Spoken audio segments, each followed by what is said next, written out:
We don't have much time. I have no idea if you're going to do anything after the short rest, but I just, walking around with 1 hit point, you're concerned about 1 hit point. Once you've not got 1 hit point, you can be concerned about other things. Like, I don't know, what am I eating, or what am I drinking, and where am I going?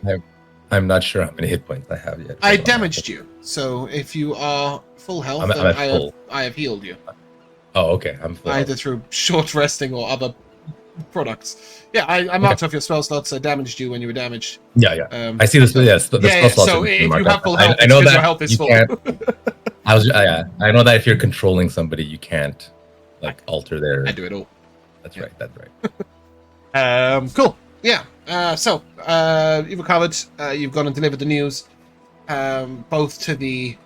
Well, you delivered the news straight away to the Vizier because he had set somebody to watch you. Yes, a bigger playing a whistle, and then you went back to the Compass Rose. You went to Ramate. You told our Cockra, who's I've written his name somewhere, but God only knows where. Carrascus? Oh, I missed, that's his name. I missed that in the session. So what happened with that? So he's going off to be a professor, a lecturer on adventuring, and he's going to leave the ring in his will to his partner's nephew. And that guy's super dead, and he was very sad about it. And you gave him a letter that said, "I love you always," and he was very happy about it. And then off he went. Lovely. Yeah, he was packing his stuff, leaving as you guys arrived. He was just waiting for your news. Yeah. Oh, Metalla, 5 p.m. What's the plan? Has anybody got anything that they want to be doing? Do you want to get an early night and potentially spend some time in the inn-room pottering about, making things, or building things, or learning things, or whatever it is you people What are we doing tomorrow? Is a more important question. I don't think that I'm up for any more excitement for the evening. A quiet night in the inn, and maybe I'll just brew some potions. Be my vote.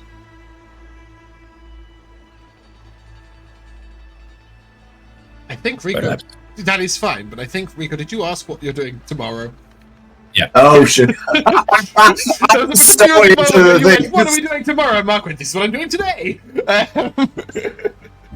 Which is fine. I think yes, you guys can be in the Compass Rose, which I went and generated out for, and then didn't put on this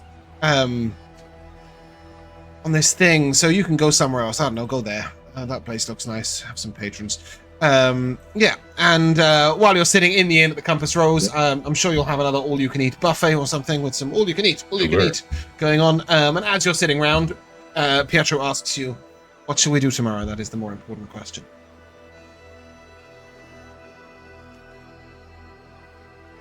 Does anyone have shopping that they need to do now that we're in a city? I don't have much money, but Toothy seems to. I've got a bit as well. I was thinking perhaps we go to the map maker.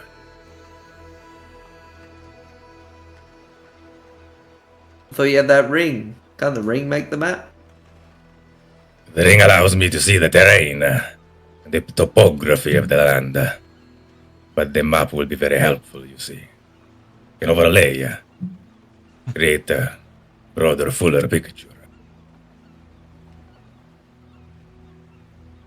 I do find myself worrying about this undead that are coming out of a crypt. It seems like it might be a problem if this person is unwilling to or unable to keep them at bay. If they get out into the general public, that might become a problem. Isn't the demon more of a pressing issue? Surely that's more of a problem than some skeletons. Maybe we can do both. Now you're talking my language. Just to clarify, Rico, I'll just do this really quickly because you can pop in there this afternoon. Going to the map shop, are you looking to buy a map or are you looking to get a map made of what your cartography? No, I was looking to possibly buy a map of any of the areas. To use the word about your earring. What is your earring called? Cartographic earring. Cartographic, that's it. Yeah. So I did share the spreadsheet in the Yes, I'm looking at it right now. But specifically, there is a map of like the region of Mazrea. Now, this is an interesting map because it is the new Mazrea region, some of which has been reclaimed as the Savage West already since the death of the Emperor. So well, I was going to say, a little further than it used to. Be that. Just to let you know that Jiol was one of the last towns to be taken by the Emperor Kizan. It was formerly pretty like it was formerly independent even from the Tabaxi region, up to like 10 years ago, and that's something that the map maker who Saravi is very interested in the politics of maps and all the stories they tell and everything. He would at least tell you that much information. But basically, you can get a map of the Mazrea region. You can also get an okay map of the Savage West. It doesn't have many landmarks on it. You're muted. Sorry, that was the one that I figured that it wouldn't really be much of a decent. She will tell you that you can get an excellent map of the Savage West in Tabaxi, or you may be able to get a better one from one of the locals in Jiol if you ask someone nicely. But hers is accurate. I'm going to use the wrong word here. Topographically, so. Where the mountains, hills, valleys, that is topographic, right? That is the right thing? Yes, great. It just doesn't necessarily have the location of like villages, tribes, and it's of interest. A lot of that's because they're nomadic. A lot of tribes move around there. But also, it's just not a map of the people, it's a map of the place. But it will at least give you the landscape to prevent you guys walking into a place where you're going to have to scale a mountain to cross and things like that. In fact, I'm pretty sure the map she'll give you will look almost exactly like that. Probably doesn't have Ancient Mine on it. Yeah. Convenient enough, yeah. Yeah, I mean, it's got the villages, but it's got those... there's a couple of areas of the land that has sort of massive... chasms in it, that's not the one I'm looking for, but it'll do ravines in it that you really can't cross. You have to go around. They can stretch sort of 20 miles across.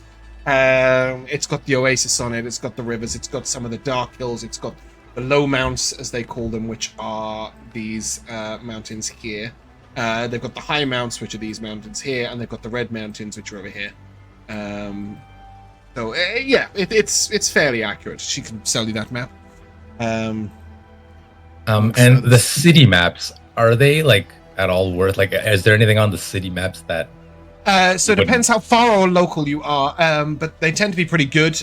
These will include taverns, they'll include quarters, they'll include any districts, various different shops. So it saves us from having to ask a local where what is. Around herself. She will try and tell you that the map of Tabaxi will tell you things that you won't find in the local area. It points out, it's a bit like one of those little tourist books you buy.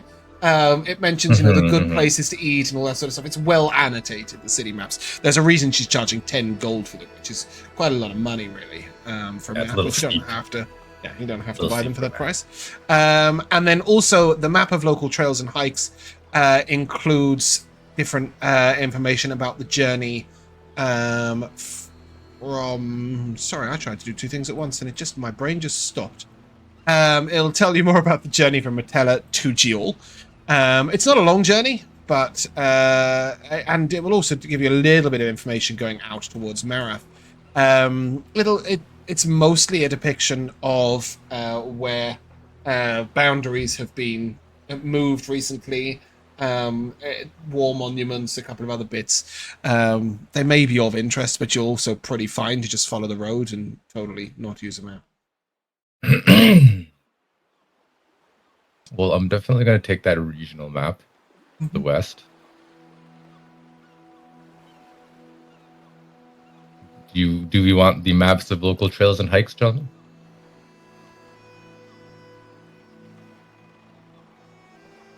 I will shell out for it. Pietro is willing. Cool. If we want it. Man. 5 gold. Fine. Okay, let's do it. Just to give you an idea, Rico, it will cover sort of that region. Okay. Maybe a bit bigger, actually. Maybe a bit closer to there. Yeah. Yeah. So we'll come in use in multiple different times. Because it's a 4-day journey to Jurel. Mhm. Yeah. And then I assume at least a few days journey to Marath. Yeah. Where are we? We're in a tavern, aren't we? Cool. That's less than a gold a day. Yeah. Marvelous. Is anybody doing anything else this evening prior to following day, or are we just gonna? Is that bog standard adventuring party still there? Oh yeah.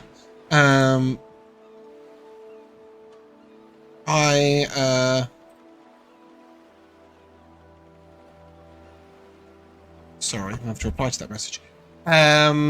Yeah, there is your sort of your old wizard, your sneaky half-elf rogue, your big brutish Goliath barbarian, who's really, really stupid. The human paladin with his shiny armor and his shiny sword and his shiny shield, and his shiny face. Would that paladin be wearing plate? Yes, he is definitely wearing plate mail. Okay. I'm gonna just naively just walk up. Uh-huh. He's what? I said he's smaller than you if you in case you try and steal it. I'm not gonna try and steal it. That's not Pinty's way. This is a criminal intent. Yeah, oath of liberate him from his armor. No, I'm gonna like sheepishly go off a little bit and just like stand like a little bit at their table, but like you know where you like go up and you just wait for people to like stop talking and notice you and like wait for your turn. Yep.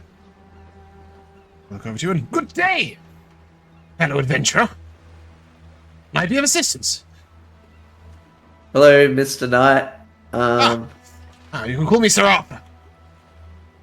Hello, Sir Arthur. Pleasure to make your acquaintance. Yep. Can I ask you a question? You just on did. top of this one? No, on top of this one. How much was your armor?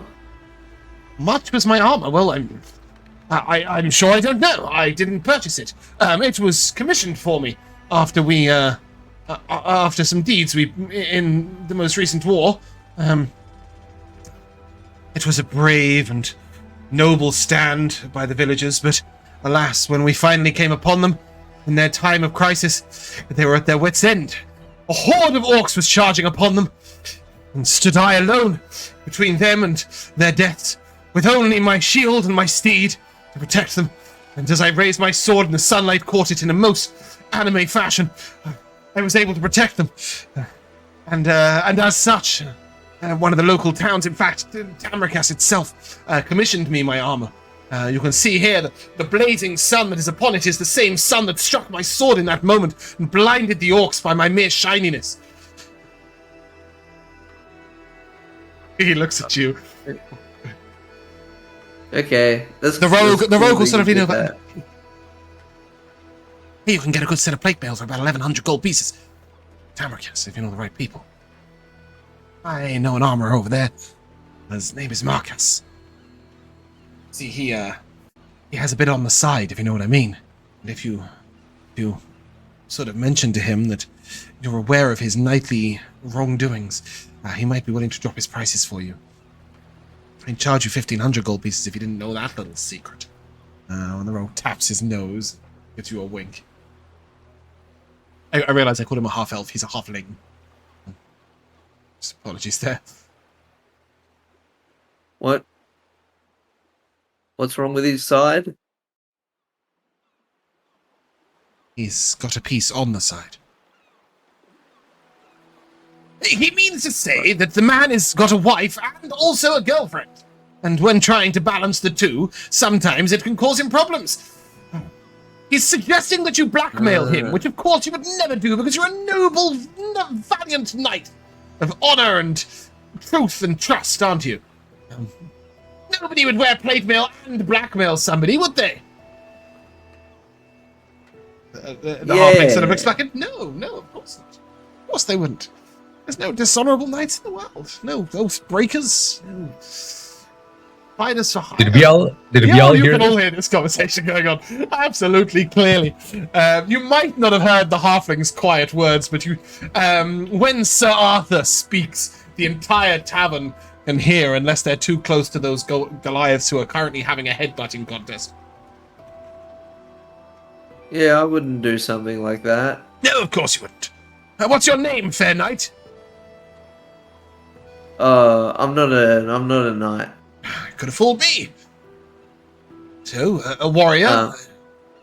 Within of truth and honor? What's your name? My name's Toothy. Toothy. Right. Because the enemies will feel the bite of your sword. Right? My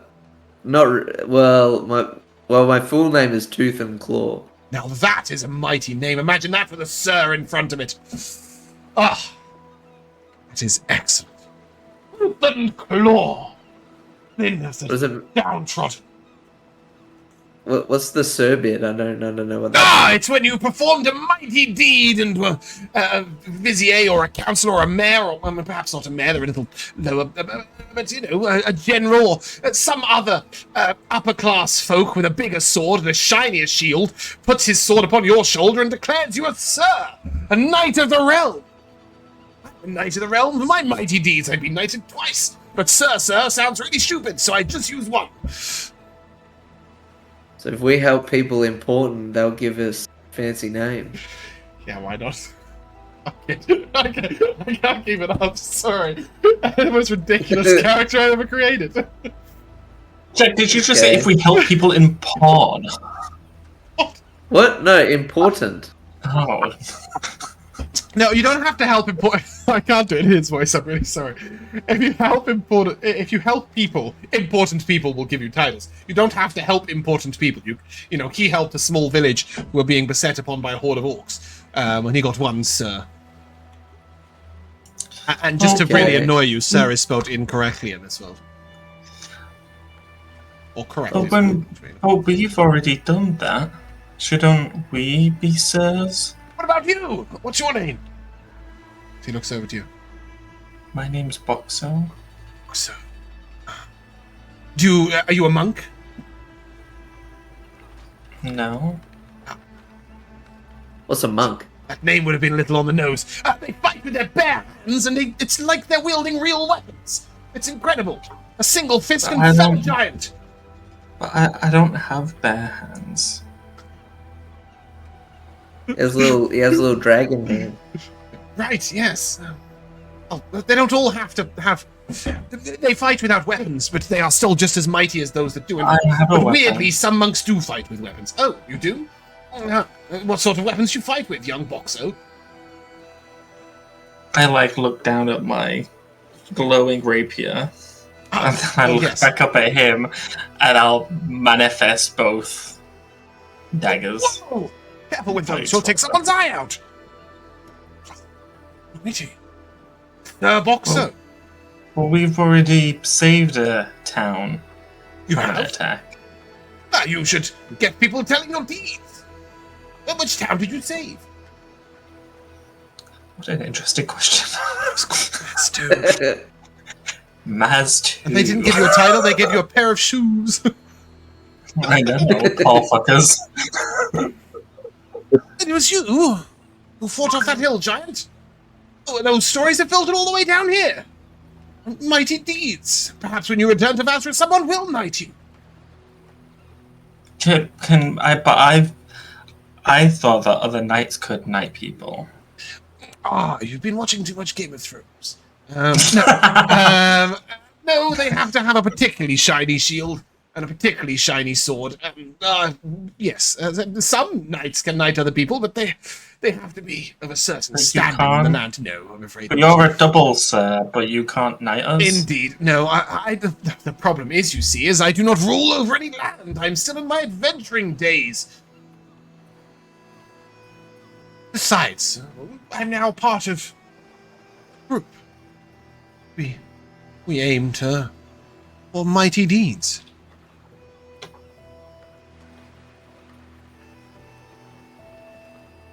Did you do mighty deeds in the war? No, well, perhaps, but not here. We were down in the south. Where to the south? We were long further south, below Darglimvar, in the deep south. Unfortunately, the plague of sorts had broken out. My comrade here, and he gestures towards the cleric of the group, a dwarven cleric who is currently face deep in a large pitcher of ale. My comrade here was determined that we must attempt to cleanse the plague, and of course I could do nothing but stand by him and the halfling. It was an awful time. We lived in near poverty. If it wasn't for our great wizard, we would have starved to death and caught the plague. Alas, we travelled in a magnificent mansion, so I will forgive it. But yes, we were off protecting others from the plague and trying to rid the world of that danger.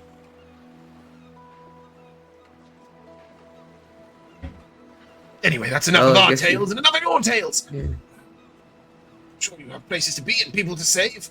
I hear there's a horde of undead coming up under the city and a demon in an inn room and all sorts else. We're currently investigating a vampire. No. Yes. Come in contact with a vampire. Well, interesting. It's a little bit of a circle, really. We started in Shumar and we've been up and down. There seems to be a circle of vampires or some sort of vampire coagulation. It's definitely not the right word, but I can't think it's a word he might use. Coagulant of vampires. Yes, exactly. That's good. It's good, isn't it? Yeah. Anyway, that's what they're doing. Don't worry, if you go back to Shumar to investigate the vampire, you might beat them to it. Through the conversation of knighthood and sirs, Corey's just rolling his eyes and trying not to get involved because he thinks it's all ridiculous. Whereas Boxxo would quite like to be a sir, is that right? I don't think so. Oh, you want Toothy to be a sir? I don't think that particularly matters to him. I think Boxxo is just clarifying that with his criteria, we should already be there. Yes, perform heroic deeds and be accepted and knighted by the right people. The right level. Boo. As the evening wanes, what alchemification are you doing, Mr. Corrie? So I was checking the moons again to see if we could do some potions of mana by the moonlight. It looks like it's a waxing gibbon or something tonight. It's a who? Oh, I didn't realize I'd put any monkeys on my calendar. I think that's a phase of the moon. I don't know moon phases. Me neither. Gibbon. Monkey's ass in the sky. You mentioned gibbons. There are two dead full moons. Yeah, that's absolutely fine. Okay. You can mana pot. It's a different DC. Do you know what? I opened so many documents in preparation, and I did not open the alchemy one. I really need a new fucking mouse. My middle mouse button doesn't work. Is Blue Mountain Flower and Amanita Cap? Is that the recipe you're doing, or are you doing the? You don't have Devil's Blood Leaf and Wyvern Eyes, do you? No. Okay. Cool. So standard mana potions. Yep. Go ahead and give me an alchemy check for each mana potion you are trying to create. Gonna try and do 5 I should mention you can also create Blue Mountain Flower potions with just Blue Mountain Flowers. They restore a first level spell slot. I was going to ask you about that, James, because they didn't appear in any of the stores that I could see. No, they are a rare potion. I'm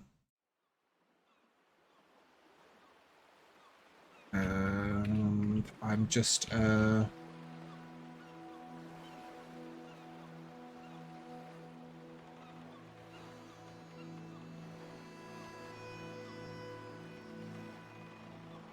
I am just adding it to Mark's document. Cool. Yeah, so that he's it's really I confusing. will refresh. Unfortunately, I have. Well, you shouldn't have to refresh. It's the same document for everyone. It should update automatically. It's above the mana standard.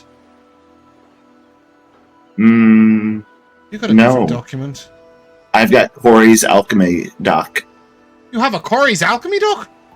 Yeah. Who gave you that? Who would have given me this? I did that? I did not even know that was a thing. No, I thought you were sharing with Bumpkin. Okay, that's news to me. When the hell did we last Yeah, I see? feel like you trimmed it down so it wasn't overwhelming for me. Oh, how sensible of me. I should have done that for Bumpkin too. I just gave her a list of like 48 Pokemon potions. Right, yeah, so it's Blue Mountain Flower. It's not an Amanita cap. You can ignore the and Amanita cap bit. It's Blue Mountain Flower, and it must be brewed at night instead, counterclockwise, 2 minutes exactly. So give me an alchemy check for any mana potions you want to make. One at a time. Yep, so doing 5 mana potions. Cool, 5 checks. Am I guidancing myself on this? No, guidance lasts a minute. You have to concentrate for the full duration, like an hour of doing it, so. Okay, that's good. 1, 2. Just chatting them out. Nice. 4, 5, 6. That's a lot of 16s. That is like I'm just gonna roll a 10 over and over again. 16. Just go down the middle. So you'll get 6 potions from that. As the 24 will get you an extra potion. Awesome. I will add those to the group. Can I also take an intelligence check with advantage, please? Yeah. You are level 6. Yeah. You guys are above level 5, rather. Yep. Specifically. Yep. Yeah. Cool. Okay. Just have to remember to ask that question.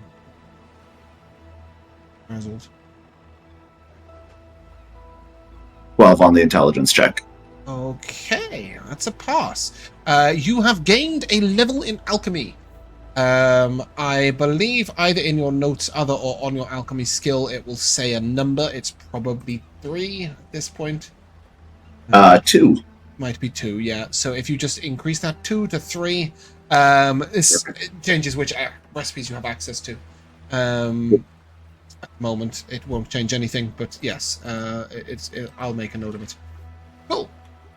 All right. Anyone else doing any odd crafting, in-room tasks, meditation? Do you want to add that to the group loot tracker?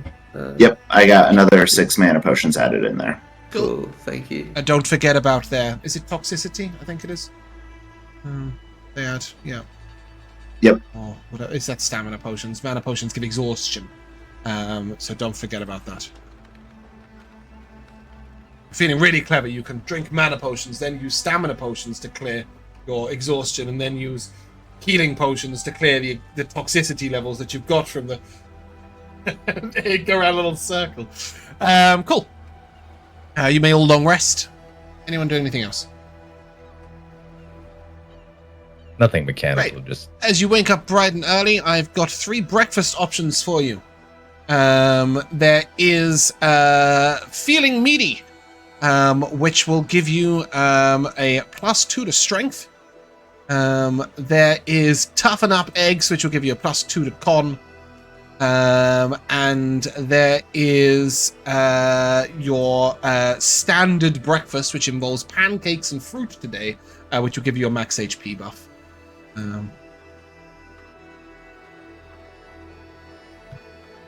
It's a silver piece for breakfast, regardless. Yeah. No, it's not. Sorry, you pay for your room. When you pay for your room, you get your breakfast for free. So Feeling Meaty gives you +2 to strength, lasts until your next long rest. Can't increase it above 20. Con, same logic, cannot increase it above 20. And that's your Toughen Up Eggs. And your regular breakfast roll will be 8 max HP. The Toughen Up Eggs is 1 or 2 to con? It's +2 to con, but cannot put you above 20. Yeah. I think I'll take the That may give you eggs. more than 8 max HP anyway. That's why I want to check. Yeah, I'm definitely going with the eggs. Yeah. This morning. It is a very unusual roll for me, so you probably won't see that very often. But also, Sorry, Joe, did you say something? Pancakes. Oh, I'm eating the pancakes. You just added pancakes. That's good. Love that. 8 max hit points, and with that, you guys can prep to go out for the day. What's the plan? Where are we going? What are we doing? Who are we being? When are we being? And why are we being?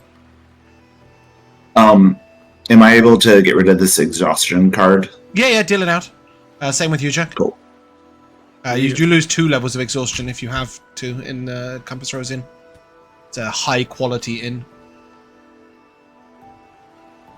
Fancy. It is fancy. Oh, I forgot you did it by cards. I should have had one for going down in the Sorry, fight. you don't need to get given one to throw it out again. Yeah. But yes. I had marked it on my sheet, but I forgot you did cards. That's all right. I just try and do it to remind people, because it obviously doesn't function the same way on the sheet. Cool. Where are we going? What are we doing? Breakfasted up, feeling excited. Do we want to deal with these undead first thing in the morning, or The morning's a good time to fight undead. Pietro would have thought the evening time. Oh no, that's when they're strong. That's true. Cool. Let's go. Yeah, you head over to the owner of the local crypt. He is sort of the grave tender, I suppose you might call him. His name is Portgrim's Skull Wrangler, which I've typoed in there. Yeah, basically he has this sort of squat building that looks a little like the front of a mausoleum, really, which he lives in. And then sort of just to the side, there is a larger building which looks exactly like a mausoleum, that has an upper area which is currently open. There's no undead spilling out of it or anything. And you can see different epitaphs and stones and offerings made to different people in the upper area. It's obviously the sort of essence area, if you will, the upper area where, for example, some stones have 25 names on them, or there's just a single piece of wall with lots and lots of names inscribed. And then there's this big double closed iron door with a wooden sign hanging askew on it that just says "Closed, danger, do not enter." And then his little house that looks a little like a mausoleum is nearby. You can head on over there and knock on the door if you want. Rap, tap, tap. It takes a long time. Eventually, a very I pull out my chronal spear to check how long, in fact. It takes about 6 minutes for someone to come to the door. So, assuming that you waited or knocked again, eventually... Well, I would have been, what the fuck? Eventually, the door opens, and ASMR with completely bloodshot eyes. I wonder how bloodshot golden eyes would look. And sort of really orange, greasy blonde hair pulled to the side, sort of looks at you. Morning. It's early. You're not even old. I'm not old, I'm hungover. Good morning. Very bright out there. What can I do for you? Oh, are you here to crush some undead? Yep. Brilliant. Indeed we are. I've got... How many of you are there? 5? I've got 5 special bottles, a keg of ale, and 50 gold pieces for you. Here's the... 50 gold each? No, I'm not rich. I tend graves. Rich people need to be buried. Sure. 50 gold pieces. Nice bottle of drink each. Specialist drink. And a keg of ale. What kind of specialist drink we talking? Oh no, I bought this huge selection pack from Marlowe's Exchange, and frankly they're a bit fancy for my taste. I've got Celestial Sunrise, Gin and Tonic, Wispy Sour, Oristed Iced Tea. Give you a nice collection. Come now, Pietro, this won't take us more than a couple hours. We'll take care of it and move on our way. Great. Here's the main key. And he hands you a huge iron rusty key. He looks to you, Corrie. He's now completely ignoring Pietro, because you're the one who's like, let's get on with it. He gives you a small golden key. That's the downstairs. That's probably where they're coming from. I think they're coming from the basement into the next floor up. But I can't face either of the floors now. Have this thing, and he sort of pulls out his holy symbol. Sometimes it pushes him back, but for the most part, it's just not working on him anymore.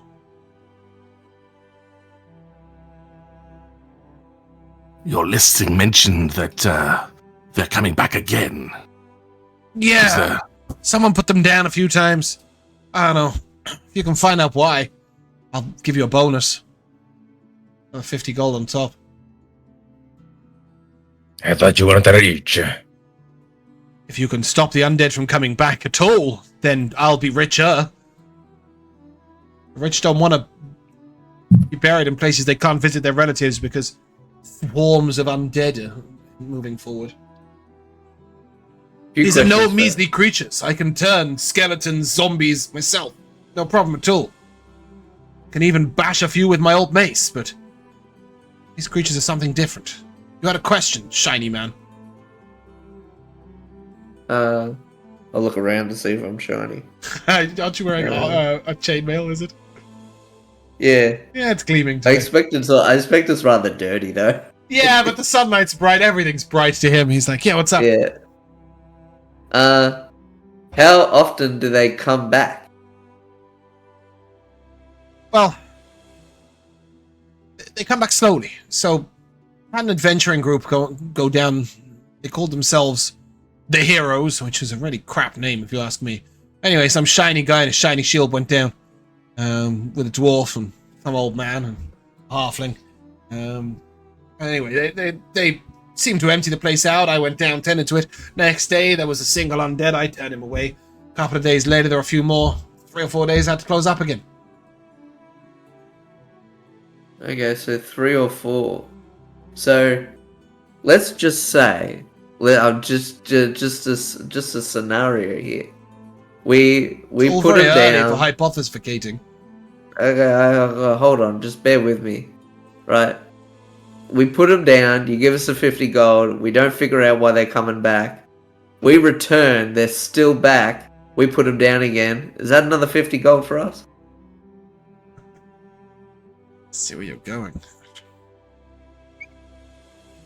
No. If this doesn't work, then I'll have to turn it over to the church.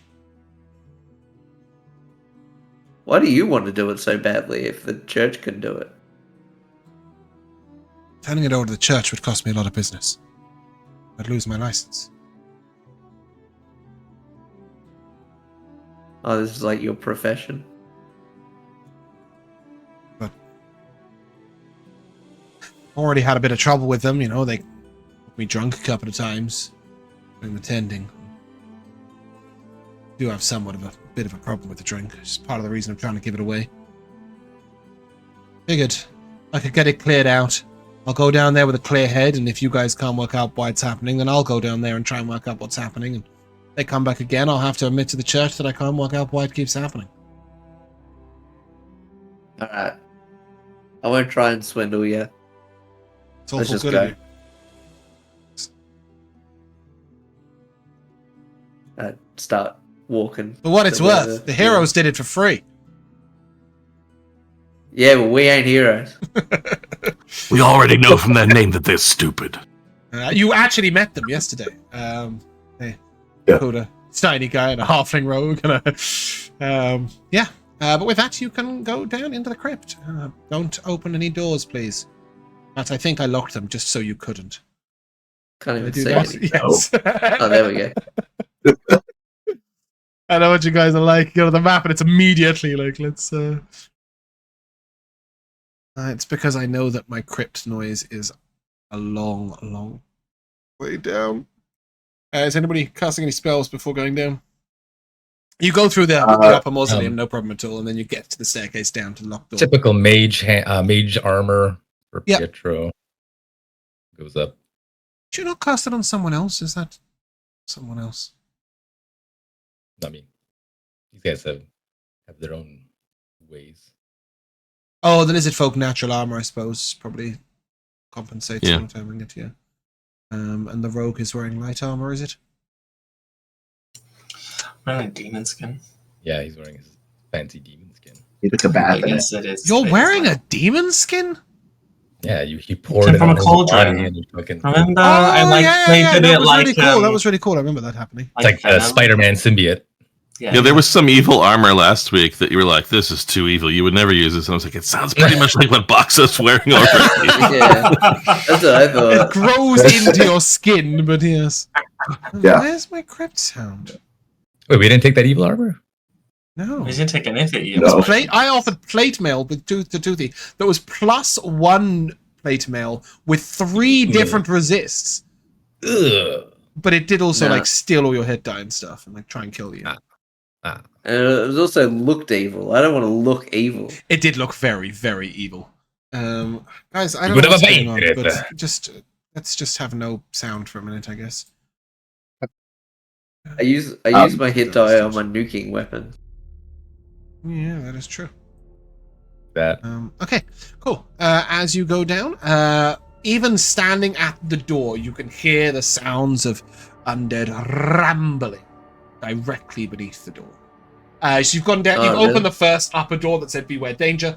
He told you there'd be no undead behind that door. And then you've gone round and down a staircase, which is what you're standing on right now. And then at the bottom on the next floor are the doors to open into the underground first level.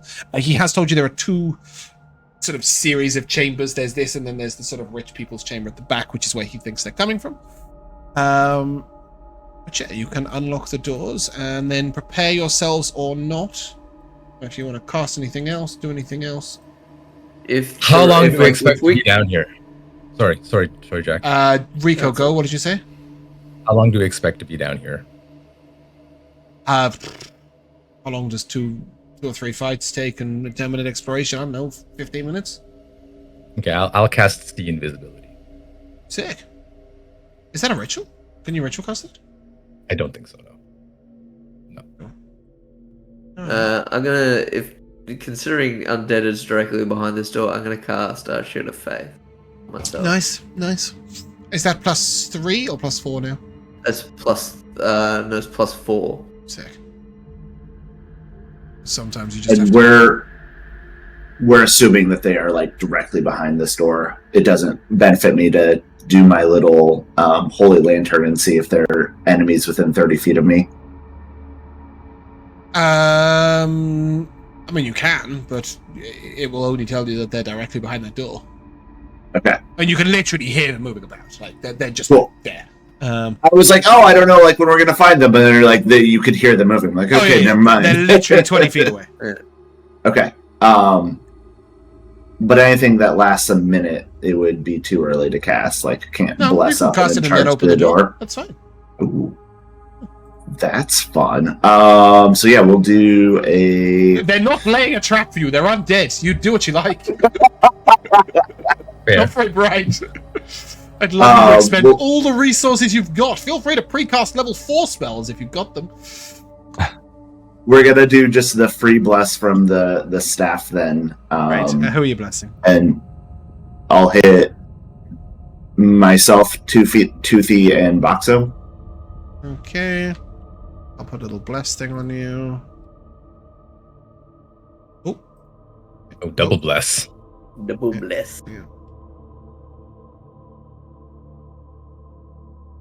Light. I cast light from the ring. Yeah. It's not the shield I was looking for, but it'll do. You need some light, do you? Oh, I have it, I think. But well, or maybe I'm in someone else's.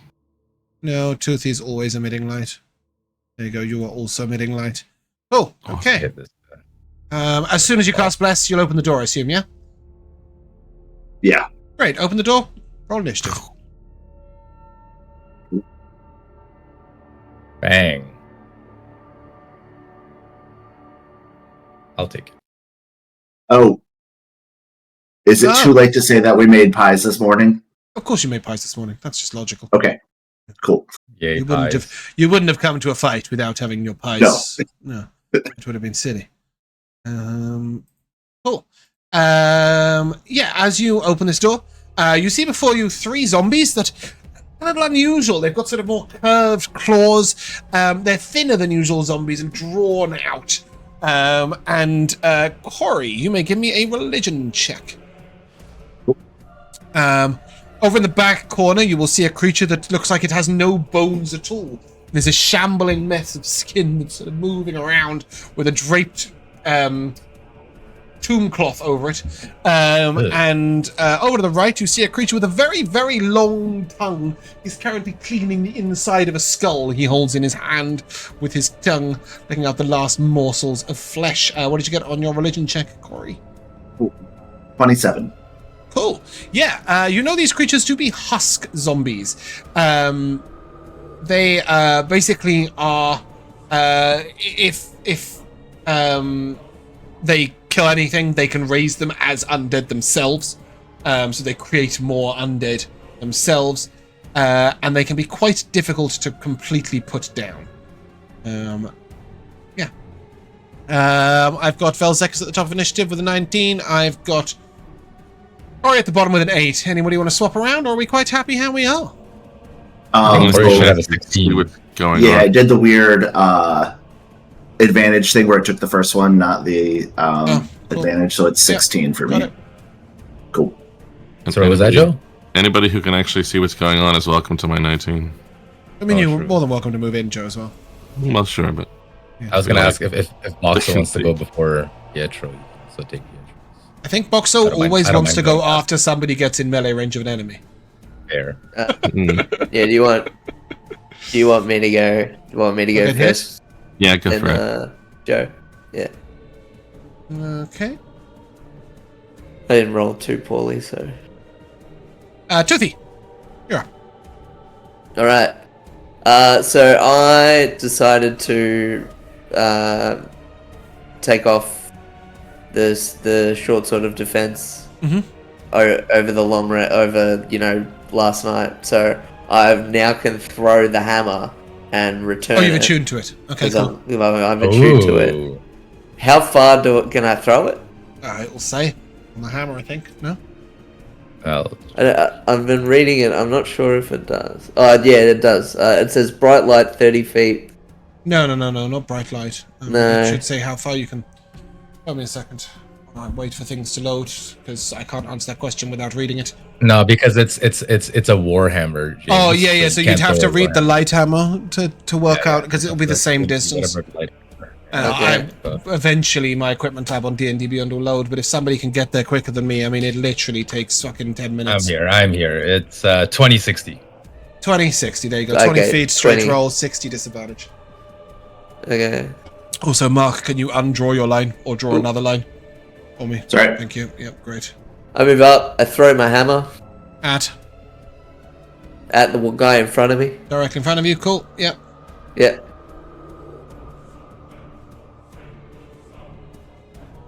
Oh, just got a 10. A 10 will hit. Nice. Hey!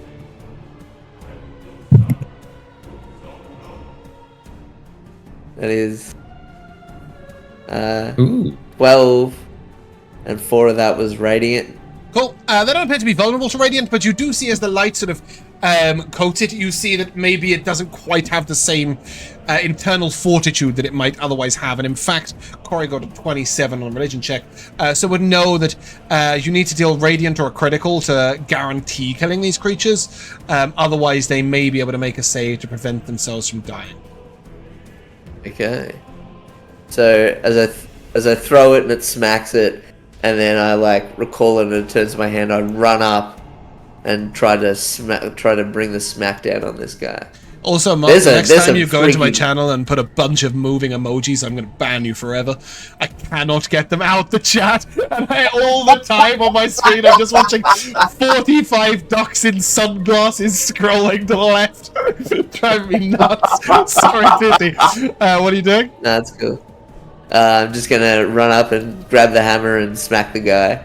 Oh, that's so And there's cool. a So lot you of- hit it, and then as it comes back, you grab it on its way and then crash down with it. But with Yeah. one hand, though, right? Because you've got a shield on. With one hand, yeah, I have a shield. Go ahead, smack him. But God, there's a lot of weird dudes. There are a lot of weird dudes. That guy's tongue is almost long enough to hit you from there. That's a crit. Nice. I'm gonna just do a single. I'm gonna do First level smite. Cool. Hell yeah. So it'll be doesn't a look minimum like the big plus bad. 24 from Okay, your so- smite, or plus it'll be plus Yeah. 32 overall, and then an additional 4. So it'll be 32 plus 4, 36 additional damage. And then your regular roll damage is pretty good. another All things considered. another 14, is that? And then the smite is... Oh, 34, 14, yep. So we're up to 48. You're gonna disintegrate this thing. That's another 8. Nice.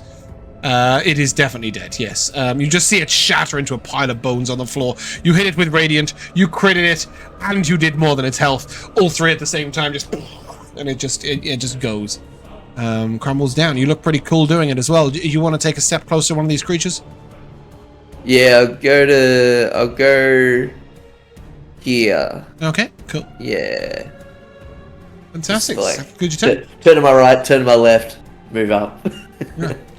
Does that conclude your turn? That does. Okay, seeing what you did to his friend, he's having none of that. And he's going to run for the open door. And then he sees Corrie, he's like, aha, this is an edible target. And he is going to claw at you. That is an 8 to hit. That misses. And a 24 to hit. That one hits. Yes, for a massive 6 slashing damage. This guy's not so bright. He is... But he sees we're teaming up on Corrie. And he's going to come over here. And he's going to claw at you. Which is a 19 to hit you. Miss. Oh, miss? Okay, fair enough. Sorry, 21 to hit you. You're being flanked. Then the 21 will hit. Cool. You will take 12 slashing damage. Make me a constitution save, please. Yeah.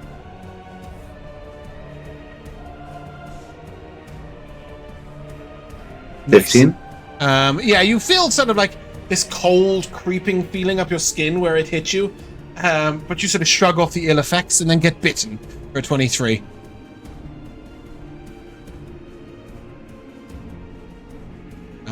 Which will be 10 piercing and 13 necrotic. Can I have 2 concentration saves, please? Yeah, forget that one. So 23, got it. Okay, and then 2 concentrations. Yep. First one DC 10, second one DC 11. Cool. You all good? Don't forget to add your bless to your con saves, obviously. Should you need to. Yep. Yeah, no. And it is now your turn. At the start of your turn, I need a Constitution saving throw, please. This is against poison. Okay. Yeah, you smell this rancid stench, and you sort of feel a bit ill, but then you sort of feel yourself to the task. You are not poisoned. Carry on. Cool. Well, darn it. There's no moving now, as they have surrounded me. So we will cut to this space if you wish. Yeah, but it's not really going to get me into the room to like line up anything. No. So instead, we're just going to do the turn undead. Okay, cool. On them. Yep. Can you ping a turn undead because they've changed it? Yep. No,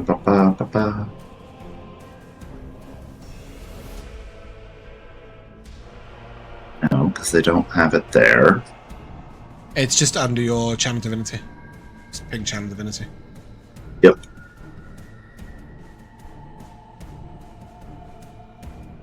But then there's the seer part of it. Thing, yeah, a creature fails at saves. Yep, there it is. Yeah, go ahead and roll me or whatever it is, 4d8 or something. 5d8. Okay, it won't hit the back creature, but it'll hit all the others. Yeah. So it's 21 on the roll. 20. And what's the DC?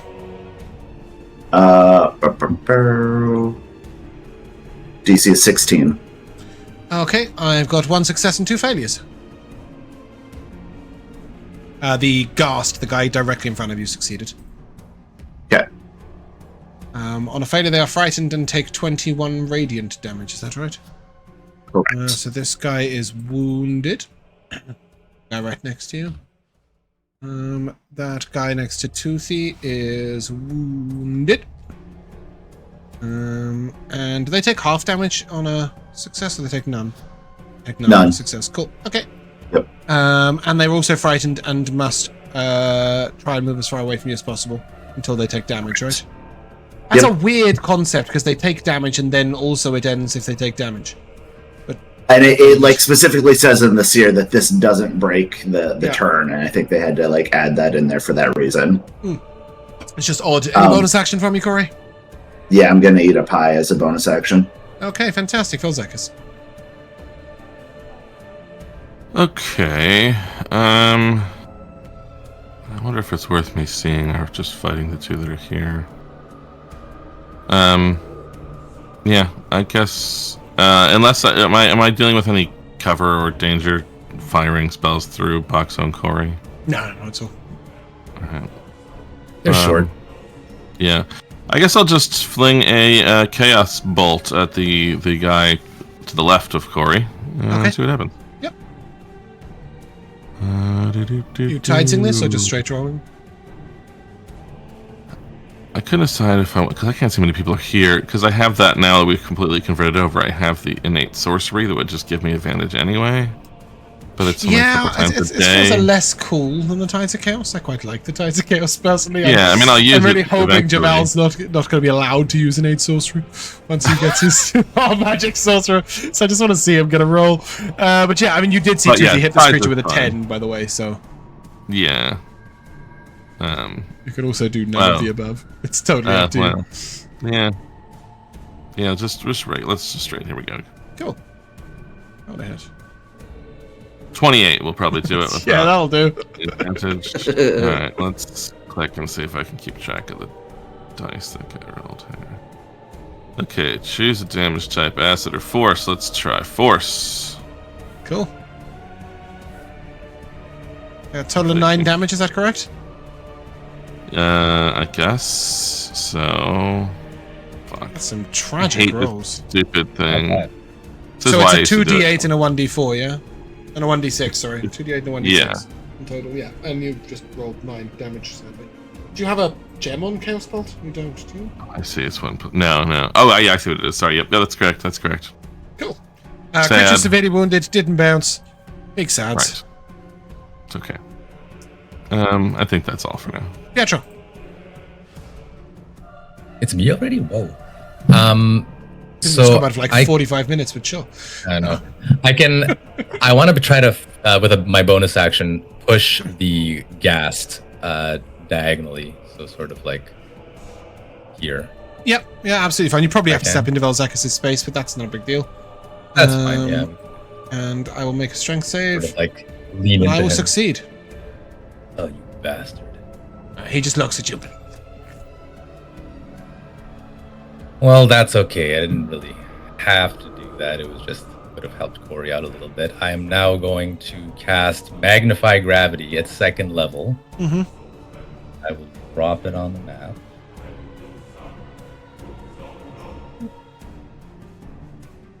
Right about there, if I can. Does that avoid Boxxo? Yeah. Corrie can be in there. Corrie can be in there because of my spell well, gem. That doesn't matter. Yeah, you can just hit 2 of them with it. Cool, that's fine. Yeah. I just wanted to avoid Boxxo, basically. Yeah, no problem. And that will be. Go ahead and give me the damage. I've rolled the dex save for the second guy for some reason. It is 13 and perfectly average damage. 13 and 7. Those are both fails. They will each take 14 force die. damage, and they will be pushed 5 feet, or sucked. 5 feet towards the center of the origin point. Yep. Do you want him directly backwards or diagonally backwards? Let's do diagonally backwards, I think. Cool. And he's got his movement speed slowed, yeah? Yes, that's correct. Half movement. Yep. And that was my action and bonus action. Cool. That leads us to this horrible fleshy creature that's going to shamble up to Toothy and go, "Woo!" And slam into you. That's a 20 to hit. Nah. And a 15 to hit. Sorry, 22 and a 17 to hit, but they'll still miss, right? They'll still miss. Cool. Boxxo! Okay. I waited so long for this opportunity. Bonus action disengage Okay. to get here. And then I will take out my rapier. Yep. And I will cast Booming Blade with it on the guy north of me. Go ahead, roll a hit. +2 from flanking. You've still got 5 in a movement left, which you can use disengaging to get away. Mm-hmm. That's... Did you say +2? +2 from flanking, yep. 23 to him? Oh, 23 hits.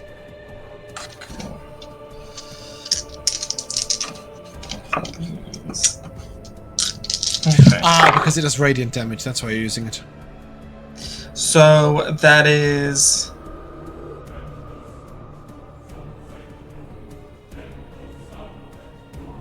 14 slashing damage. That's with sneak damage. Yep. And then 5 radiant damage. Creature's not vulnerable to radiant damage. And 5 thunder damage. Okay, cool. He is on the brink of death, but not dead. And then he'll take some more thunder if he moves. Yep. And then, yeah, I'll use my last 5 to get away. Cool. Okay, that brings us to this creature to your left, Toothy. Who is going to swing at you. It's a 24 to hit. That hits. Cool. I did 6 slashing damage. Woo! Make a concentration save on Shield of Faith. I did. That was a con check. Sorry. It's alright. You passed either way. And then an 18 to hit, which will miss. That leads us to Toothy. Right. I'm gonna attack the creature above, to the north of me, and then so hopefully that kills. Let's see. 26 to hit. Yeah. It is 9 damage with 3 of it being radiant. Cool. Does that kill him? Yeah, it had 2 hit points. Alright, cool. It is very dead. And then so I'm gonna I do an attack where it's like I swing down and then using the momentum I bring the hammer up and like try to uppercut the guy next to me. In the chin. Love it. And then in the chin, and then I'm gonna jump over here regardless of if I hit or not. Cool. Roll a hit.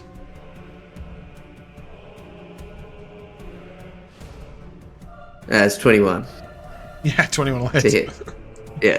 It's got 10 armor class. Give the guy a break. Alright, that's 14 with 2 radiant damage. Anything else? No, that'll be it. No. Creature is on the brink of death. But that leads us to the Tongue Whistler. Who, seeing Boxxo isolated and small, is going to rush up to you with all 10 of its movement speed. And it's going to claw at you. It's a 10 to hit. Miss. And then it's going to try and eat your face. 7 to hit. Miss. Where are you at? I'm going to Dawnfire. Dawnfire on Boxxo over there. Yep, cool. So Dex save. Yep, roll the damage for you.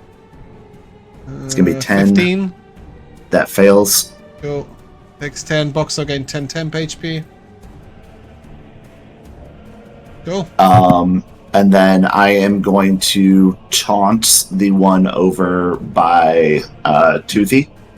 So that's a wisdom save from him. Does he need to be able to understand your language? Ooh, probably. It may not be. Yes, it does. Yep. Okay, he does not speak common, I'm afraid. He is a mindless zombie. You cannot get another life. I mean, something is living with no common. No, then. Cool. Vel'zekiss. Alright, I will move over here. Oh, Is it bad to be inside the magnify gravity? No, it's not on the screen. No. It shouldn't. Yeah, no, it's not. It Like it's on the screen for you. It's just that it never went away. Oh, I can refresh afterwards. Yeah. Go ahead. Wait, what did I see when I was there? Okay, there's 2 of them. At least. There's only 2 left. Okay. Both wounded. Yeah. Alright, well then I guess I got to this space, I would have gone 1, 10. Oh, but this is a whole entryway, damn it. Okay. Did not realize that. If it helps you, Toothy goes to you, Valen, points to the one at Boxxo and go, get that guy! That's helpful. I don't know what I should or can get him with, unfortunately. Let's just magic missile him. Yeah, he's not affected by necrotic damage. Or his religion check would have told you that. Yeah, that's what I kind of was worried about. Yep. Okay, so actually, I couldn't tell till I took the step north that was actually like a doorway that goes in with walls. So I really would have, and being able to see that, just gone straight to this corner. Yeah, that makes sense. Anyway, I have the speed. Are you putting all missiles into him, or are you putting any into the other guy? Well, if I'm choosing ahead, I'll just go them all on the one by Boxxo. Okay, I think is that how the spell is? I can't remember. Yeah, I don't know. I think each dart strikes a creature of your choice. So it's like it doesn't tell you, but that's fine. The darts all strike simultaneously. Yeah, so you choose a creature in advance. So you're just putting all 3 into him. Go ahead, yes, 3 rolls. Indeed. Okay.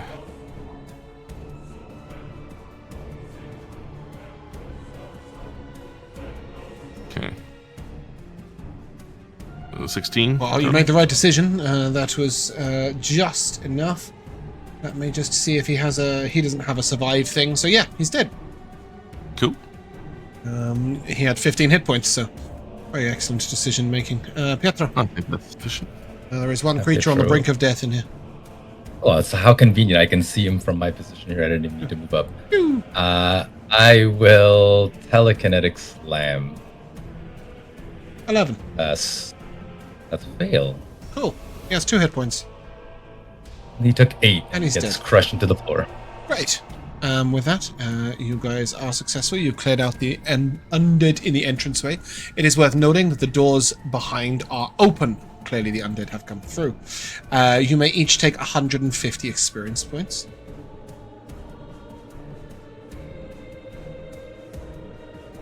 Oh, Joe posted. And you're out of initiative. 20.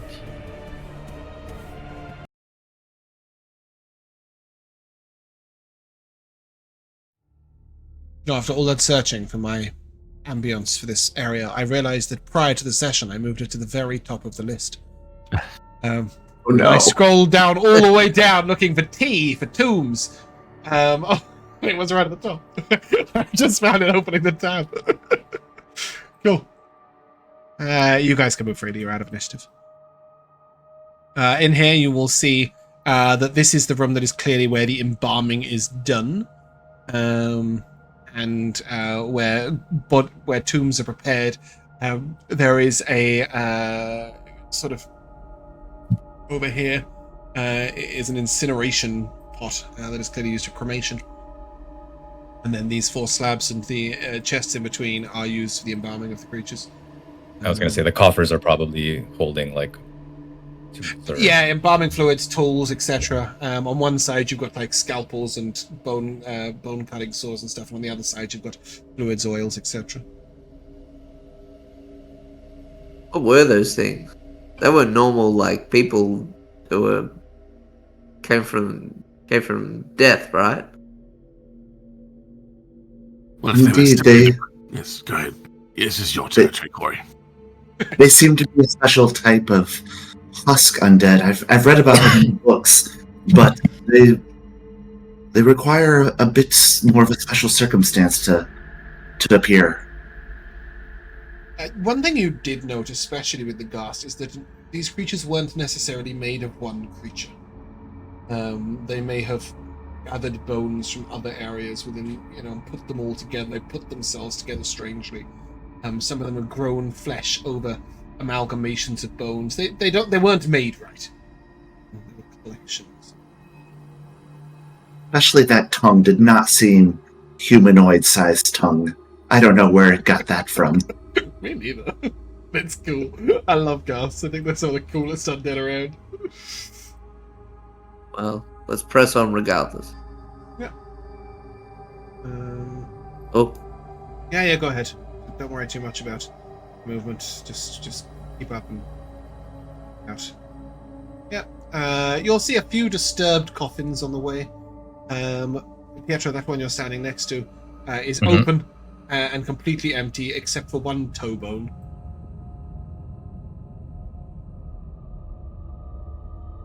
I will take the toe bone. I will take the toe bone. Love Stick it in my pocket. As you get down there, Toothy, you will note that one coffin is completely open, and then all the other coffins look like they've been opened and closed again, as if being rifled through. There's also signs of just wanton destruction down here. But it's a bit of a mess.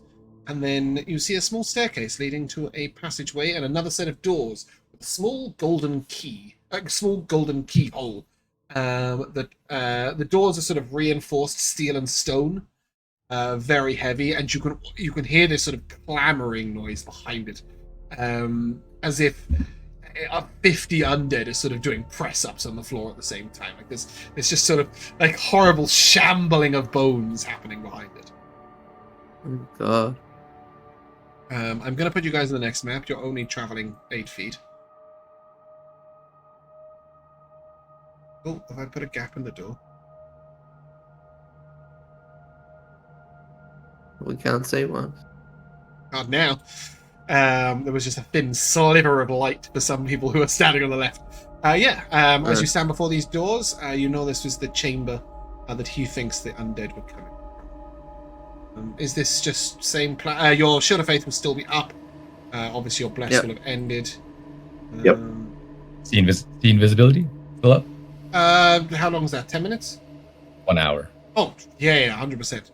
You've been down here about 4.5 minutes. Wow, fucking. Same plan? Bless, door, go?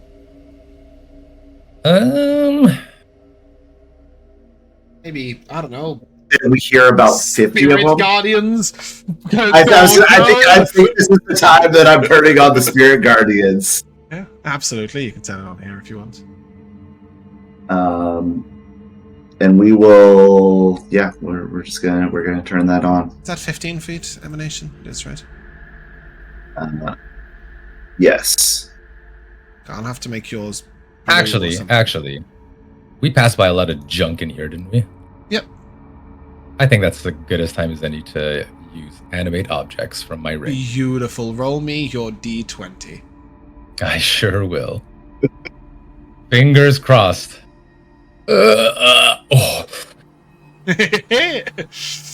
Just a reminder, guys, if Rico gets a 1 when he rolls a D20 on animating them, they just all attack you. And you had that fight before and nearly died to a piano. Rico, I'm going to ask you what creatures you're summoning, but I'm going to ask you not to put them down. I'm going to summon them inside the room. Just so that it doesn't make a mess. I think that I've done this before, probably. I'll double check. Large count is 4, medium count is 2. For what it's worth, when you speak with the microphone behind your chin, I can't hear. Sorry. I'm sorry. I'm just trying to work out. I can't remember if I did a large and some tinies before, or a medium and some tiny. You've done a large, a medium, and a small before, or a large, medium, and a tiny before, I think. And you've also done a medium and lots of tinies before. Yeah. I think I might I have no idea what was more effective. I'll probably do huge. Yeah, I could do a huge, but that's a lot. I'm gonna do. Well, is the coffin huge or large though? Coffin's huge. Oh damn. Well, yeah, no, I'd say a coffin's huge. There might be like a smaller, like a gravestone that is a medium option. Yeah, maybe I wanted to do a 1 large and 6 tiny. I don't have a large. I only have a medium and tiny. Okay. Oh, how many tiny? 6, did you say? Yeah. Yeah.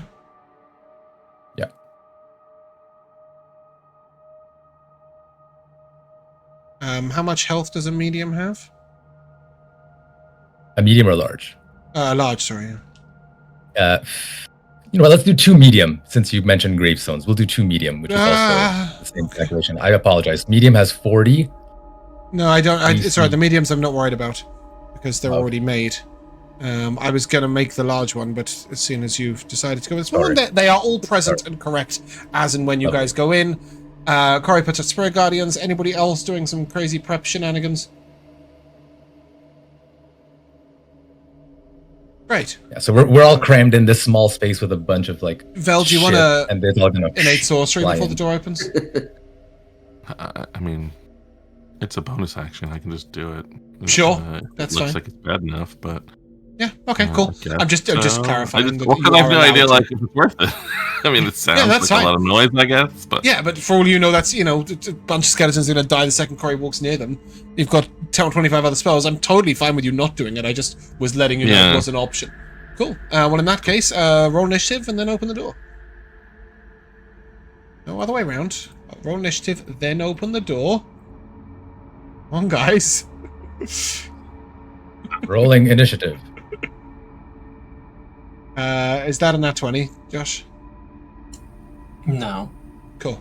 So I've got Boxxo at the top of the 24. I've got Corrie at the bottom of the 10. The rest of you in the middle. Anyone want to swap? Boxxo, you probably don't want to go first. You want to swap, Boxxo? Or do you? I would love to go earlier if possible, but... Sure. Yeah. Corrie to like turn again, or... Well, he can also just run in there with the Spirit Guardians and hit shit. That's also true, yeah. Yeah, cool. Now you may open the door. And... We're being attacked by chairs. Whoa. Yeah. Those are your summons, obviously. Once you open this door, you will see across the way that you've got contorted many bones forming in two sort of... Oh, I've put epic travel on instead of epic battle. Here we go. Two piles of contorted bones sort of rambling and shambling towards you. Next to them on the floor, you have a series of hands that are sort of crawling towards you, and a series of limbs that are also crawling towards you. At the center stands one huge ogre made up of mounds of flesh and bone. Yeah, they look like pretty hot shit. And the swarm actually got a nat 20, so it's going to go first. And it is going to swarm up. So now that I've got your objects, what I'm going to do, I'm going to put them there, put you guys here. I probably will leave the wizards behind the door. And yeah, he's going to sprint up to Corrie. He's going to make a wisdom save when he does so. Yep. Which is a 0. Can I get an initiative tracker, James? Sorry. Thank you. 12 radiant. Yep. And then he is going to try and rambunctiously murder you. Bear with me a second while I fix the tracker. There we go. Yeah, he's going to come in and sort of the bones sort of make two walls and then close in on you, Corrie. That is a nat 1. That is a 10.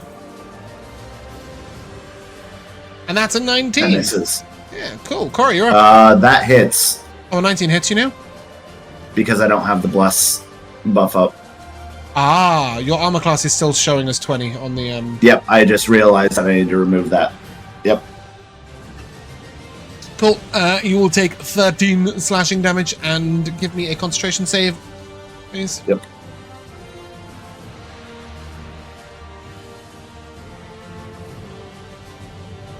Cool. 23. You're up. Okay. You may give me a religion check to start off with. Cool. Because there is something very important to know about these swarms. 29. They cannot be turned. They have no central mind. Whilst you might be able to turn the ogre itself, the other creatures will not be affected by turn undead. Yep. Which is a bit shitty, isn't it? Oh well. I wasn't going to anyways, it's good. That's fine. These swarms look like they might resist sort of bladed weapons, you might need to hit them with something blunt. Cool. So I am going... Yeah, sorry, I'm just going to write a little bit here. Zombie, do slashing. Swarm, do bludgeoning. You get the impression that bladed weapons might not do well against skeletons, but they would do very well against that fleshy mound.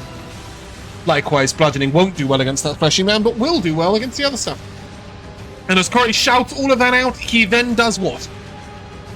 I'm going to take the dodge action. Sick. And I'm going to slide around to the front of this guy to be out here.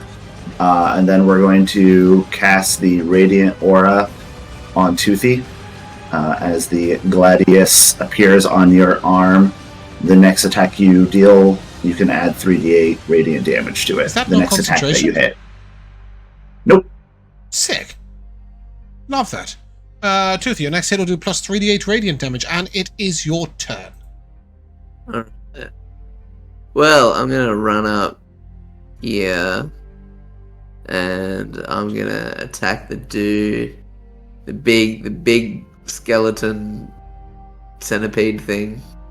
Yeah, skeletal swarm. With my hammer. Just gonna smash it. Attempt to, at least. Oh, that's another nat 20. I don't even need you to roll a dice, because, well, assuming that you're smiting. Assume you smite with a crit. Yeah, Yeah. I'll do... Hell fucking yes! So that is a minimum of plus 48 radiant damage. The creature's dead. It's just dead.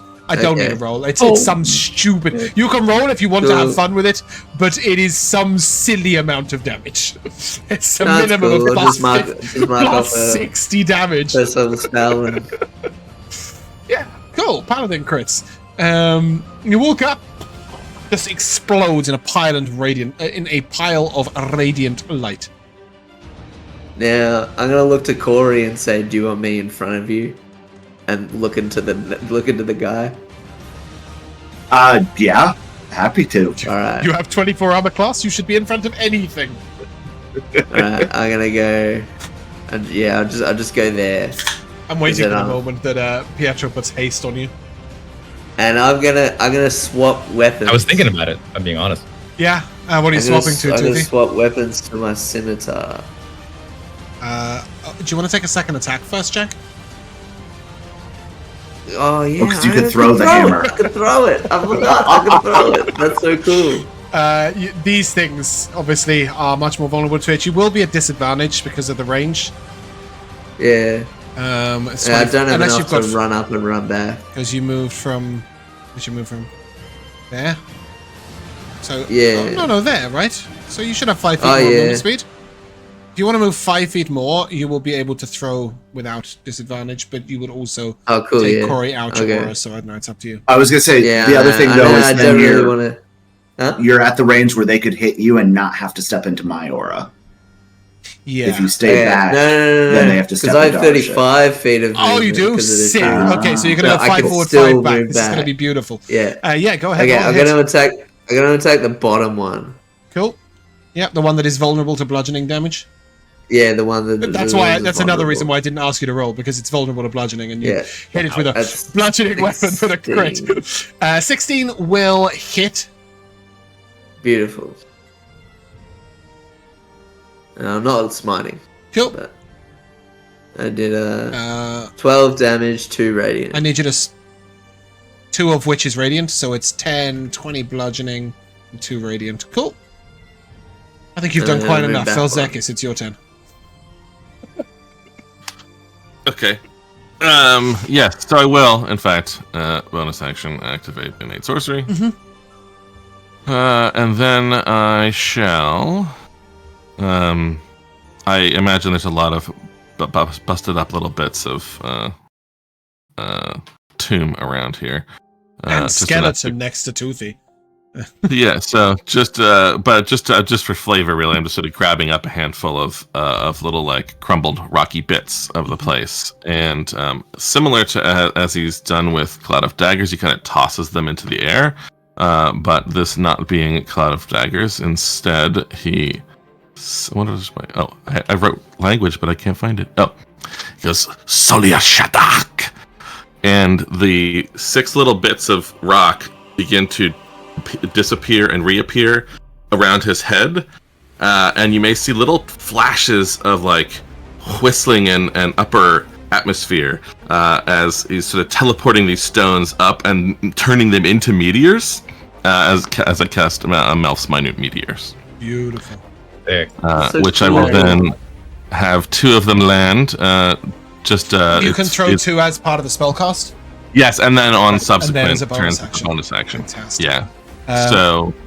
They're within 5 feet, so it'll be up here where the hand and the big guy both have to make it's a dex save. Sorry, the hand and the big guy dex save each?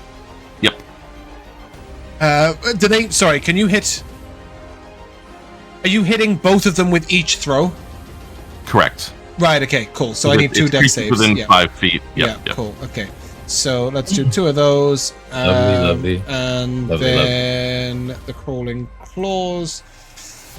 2 of those. And they take 5 damage as usual. So go ahead, give me some damage. 2 instances of it, please. Yes. So just a 6 on the first, and then... Pretty average, yeah. 9. Fantastic. So a total of 15 fire damage to the 2 of them. And anything else from you? That's all I can do. I think I'll stay there. They've got range, so I've got range.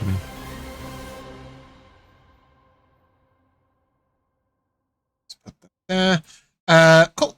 That leads us to the big dude himself, who is going to move to here. No, it is here, I'm afraid. And then he is going to... 2 huge punches come out at you, Toothy. Oh, I can't roll it on there. Okay.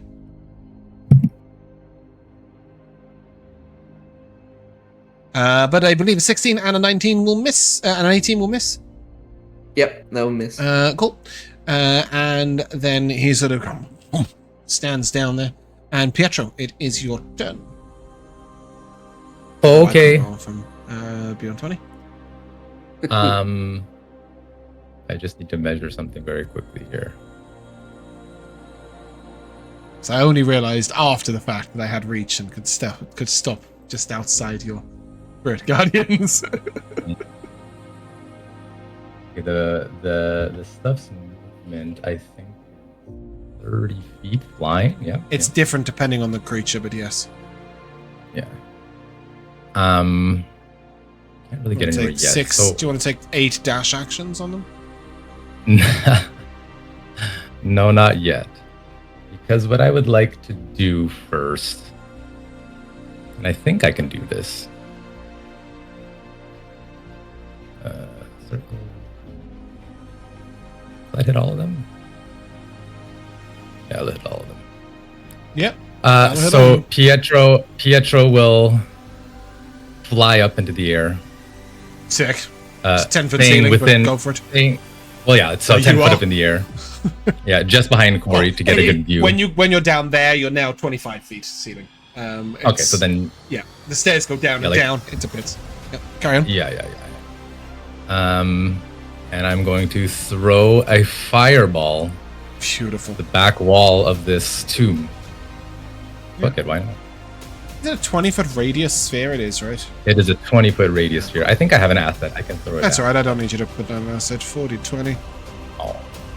You can if you want, but it's not necessary. It looks so cool. It looks cool. So cool. Let's put it to the back. There we go. And inflame them with your murderousness. Can you give me the damage and the DC, please? It is 31 fire damage at 16. Okay, the ogre got a 9, so we'll take it in full. The zombie limbs got a 7 and just die. The skeletal swarm got a 9 and resist fire damage. So they will take 15, but they did fail, obviously. So they're wounded. I think it's just where they're made of nothing but bone. I think that's the logic.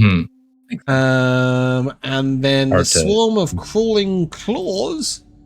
Don't know why I've rolled another dex save for them. They got a 5. 31 damage. They are severely wounded. Lovely. It was a pretty damn good fireball. The ogre's flesh begins to sort of like bubble and boil as you see it sort of oozing around it. It doesn't seem that bothered by it.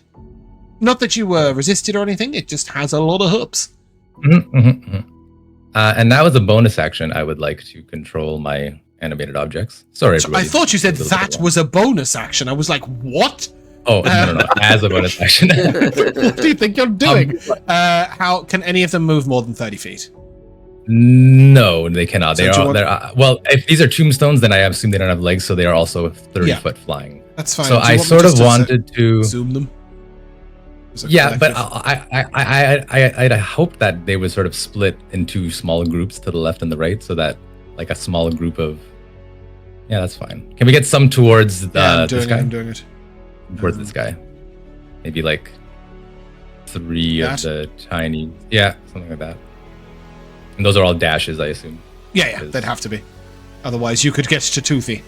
But let's tie them up. Can I get maybe this one like here? Yeah, you can move them as you wish. I just wanted to scoot them all up for you into a line. Now you can do what you like with them. They've got about 10 foot left, so yeah, cool. Up to the O. I'll bonus action dash. Jeez, you're miles away, sorry. And then I will take out my sling and fire off. Are you attempting to hide or anything prior to doing it? Not currently. Okay, cool. I'd like to try and hit the wounded one. Oh yeah. The severely wounded or the wounded? Severely. Yeah. Cool. Whichever's closer, I guess. Well, the swarm down the bottom left resisted fire damage, and you know it doesn't do well. You know it doesn't do well with bludgeoning damage, and then this one is on the brink of death. So it's up to you, because you're not getting sneak here, right? Yeah. I guess I'll go for the one that's closer to death. Okay, cool. Go ahead, right ahead. That would be the swarm of crawling claws. It's 27 to hit. That's a lot more than 8.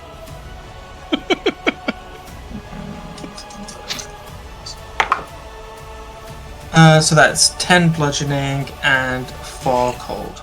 Yeah, cool. It's dead. That creature resisted bludgeoning and is still murdered. Go here and would like to bonus action hide within this rubble. Yeah, you can duck down behind some gravestones, which is what they are. Yep. Cool. That brings us to the swarm. Can your... I think what it's going to do is try and engulf your tiny creatures. So they hit the tinies. That's a 16, 16, and a 17. I think they've got 18 armor class, right? You're probably muted if you're talking. Sorry, I'm muted. I'm so sorry. Yeah, I was dealing with Naomi. All misses, yes. Cool, great. AC 18. Love that. That brings us to Mr. Stumblebump. Cool. I'm going to go 5. Okay, stop there. I made the wisdom save. Yep. Because they've changed it now, haven't they? So it's when it first comes into contact with them. So that is... sorry, this is +2 to whatever I roll. Okay, it's a 2. So that's 9 radiant damage. The ogre, yeah. Yep. And then we'll go 15, 20. Get in the guy there. That's a 4. Also failed. For 14 radiant. Just severely wounded. Cool. Then I'm going to use the rest of my movement to slide up to here next to this guy. Mm-hmm. And we will do the Dawnfire on myself. Okay. So dex save from him. Cool. 17. Ooh. That saves. And you don't have so it's half damage. It takes half, yep. Okay. Yep. So it's 6 radiant, is that right? Yep. And you will receive 6 temp. Yep. Yep. And then bonus action. And then jeez. Alright. Carry on as you were. I think we're gonna do the radiant aura on Toothy again. Cool. Yeah, love that. So Next again, hit would be a plus 3d8. Yep. It's alright, he's only gonna crit. Toothy. Plus 2 from save flanking. a crit. We'll save a crit. Reminder, you want to use a slashing weapon against this guy, yeah? I am using a slashing weapon. Cool. You got the bloodshed scimitar out. I do. Yeah, just I'm so that we can tempted. crit the 280. I know. Alright, rolling to hit. Oh, that was almost. That was almost. Oof. But 23 21 will to hit. hit. Got 8 23. plus. Yeah. Yeah, cool. I'm gonna activate the Nuclear, gem and right? Cool. do the thing. I'm gonna go nuclear. Yeah. So that's Don't forget, guys. That's Might have a that deal damage. this afternoon. that's minimal damage of 8 slashing, 8 slashing. and then that's 6. I'm gonna go 6d10. Oh, you really are using the lot. Okay. All out. Yeah, I'm fine. I Demon won't be a haven't threat. barely taken any help. And then that's 3d8 radiant as well, right? Yep. Which do you want me to do 6d10 and separately? 3d8. Yeah, please. Or Yeah, you okay. just roll so it all at me. roll it all at you? Yeah. 6d10, 3d8. No smite? Nah, that's a bit overkill. Is I'll it? use 6 of my hit die, but can't be bothered with a smite. Love that.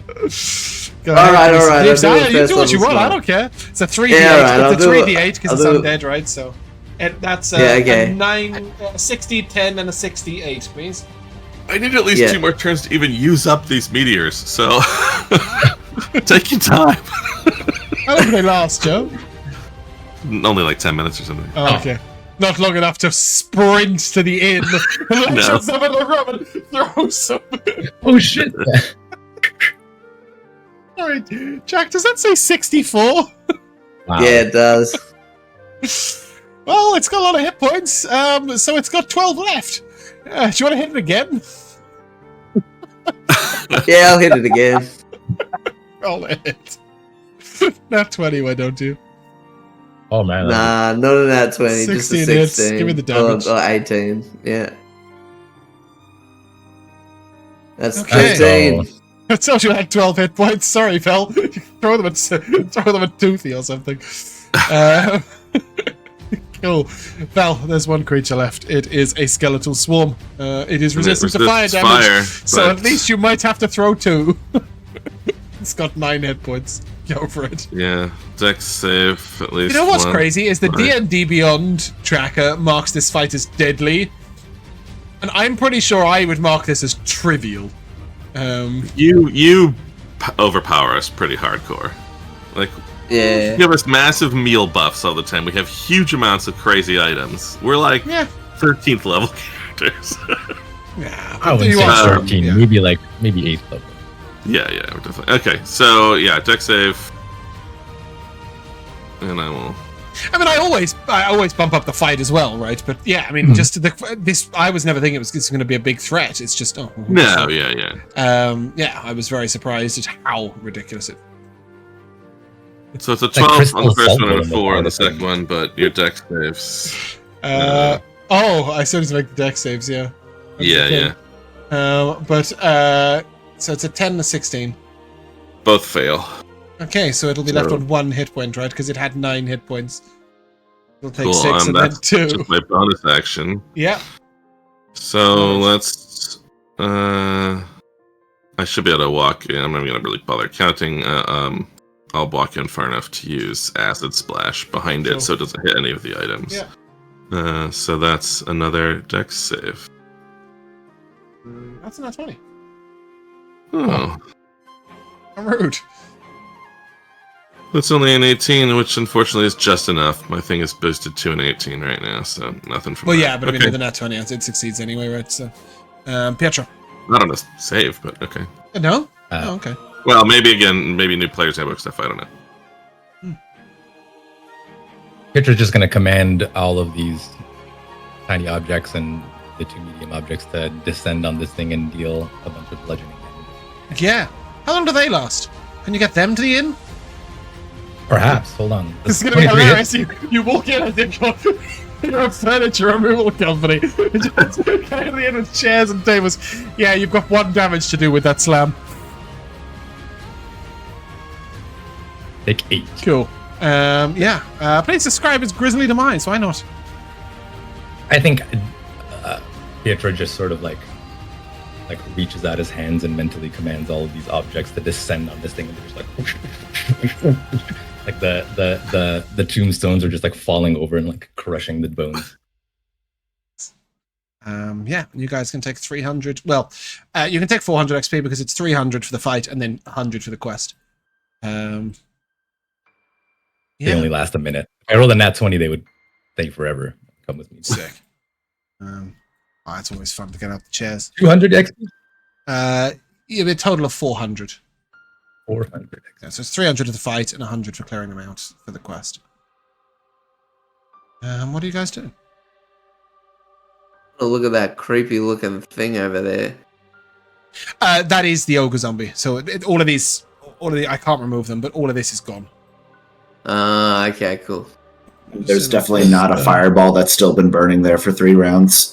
That is only on your screen. Refresh. Yeah, that's probably refreshing again. Is our work done? We need to consecrate this place, Corrie. He wasn't sure what was causing them to keep coming back, so I would like to look around to see if I can spot anything. I will assist. Give me a perception or investigation check, or select someone to do either of those roles. Oh, I'm perception. Okay, you can do perception. Do we have an itinerant investigator? I have +8 to investigation. Yeah, Josh, you haven't got that beat, have you? Investigation, I've got a +8. Cool. You can both give me investigation checks. Nat 20 on the perception. Yeah. With your nat 20, I will do the perception and then I'll do the investigations. With your perception check, you'll notice a few things. First of all of the creatures that you fought had earth on them, as if they'd come from underneath the ground. And you will see that patches of the stone are sort of separated or broken out. So these creatures have come from under the ground, if you will. And then investigation. Either of you get over a 20? Yeah, both of us. 22 and 21. Right. You sort of rummage around the dirt, looking around, and you sort of come to the same point at the same time. And what feels like just a normal pebble, suddenly, as soon as you touch it, both of you will note that it has a horrible air of evil. It's just a stone. Can I levitate the pebble? Do you need to be able to see the creature? I don't have to touch it. Do you need to be able to see it? The stone? Yeah. To levitate it. Do you need to be able to see it? Levitated? Yeah. So you'd have to pull it out by hand. It's underneath. Under the ground, yeah. Well, I will mold earth then. First. Great. Yeah. You shape the earth away from it. And what is left there is a stone of animate undead. It is very obvious that somebody has put this here. It is not a natural occurrence. I will ping that item eventually. So a simple carved white stone containing powerful necromantic energy. An attuned user can use a charge to cast the animate dead spell. Target can be affected through 30 feet of soft earth, and if it is, it takes a minute to claw its way through the surface. Once every 24 hours, you can reassert using a charge. 3 charges, 1d4 minus 1 at dawn.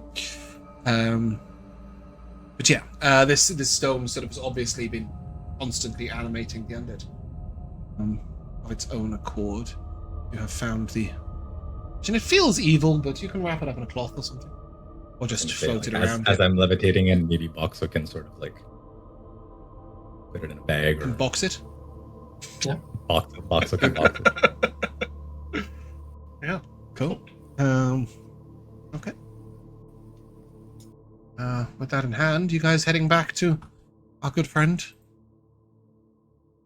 Who would do such a thing? It does seem like quite a malicious action. Perhaps he'll know something. Well, does it need to be activated every time, or did it just do it by itself? Corrie would very quickly realize that if this is left on its own, unattuned in an area of strong undead energy, a strong sort of presence of the dead, it would simply animate them on its own, with no master. These were masterless minions, if you will. I think if we take it out of here, it might not do it continually, but as long as it remains here, it will be a problem. We know where it's supposed to go. That shit's supposed to go down the vaults.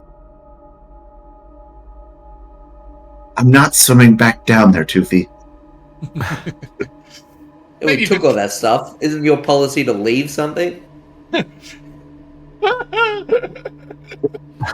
Get back there with a soul carving and a necromantic stone. Alternatively, I'll put a different stone down there. Alternatively, you can put it in a tower. Hey, that's a good place keeping stuff. Yeah. Pietro will hold on to it. Cool. Never know. But yeah, you guys can head back up to Metella and go and speak to him. And, he sort of look at you and, oh, back quick. You all right? We work fast. Perhaps I can offer you some healing. And are any of you hurt? Cool. Yeah, I'm down 30. Yeah, Corrie. Cool. He'll cast Prayer of Healing. Which I think is a 2d8 per level. Let me just have a look. He's got a 3rd level slot, so he'll use the 3rd level slot. Honestly, the amount of time I spend during session just waiting for the internet to progress. We've just had new internet put in, and it's just D&D Beyond is just so slow. Yeah, 2d8 per, and then 1 per level above 2. So it'd be 3d8 at 3rd level. Yeah. So it's 6 healing for any of you that need it. You get the benefit of a short rest. And plus a spellcasting modifier if he has one. No. Incorrect. Sorry. I'm now reading it. Does not say anything about spellcasting modifier. Oh, I'm looking at maybe an old version of it. Yeah. So you'll get 6 hit points and the benefits of a short rest. Oh, that's that on you. He just stands that for 10 minutes chanting and waving his hands at you. And he'll then say, "You must be in need of a stiff drink." Benefit of short rest is actually pretty good. Yeah, it's pretty cool. Hold on. Use my arcane recovery.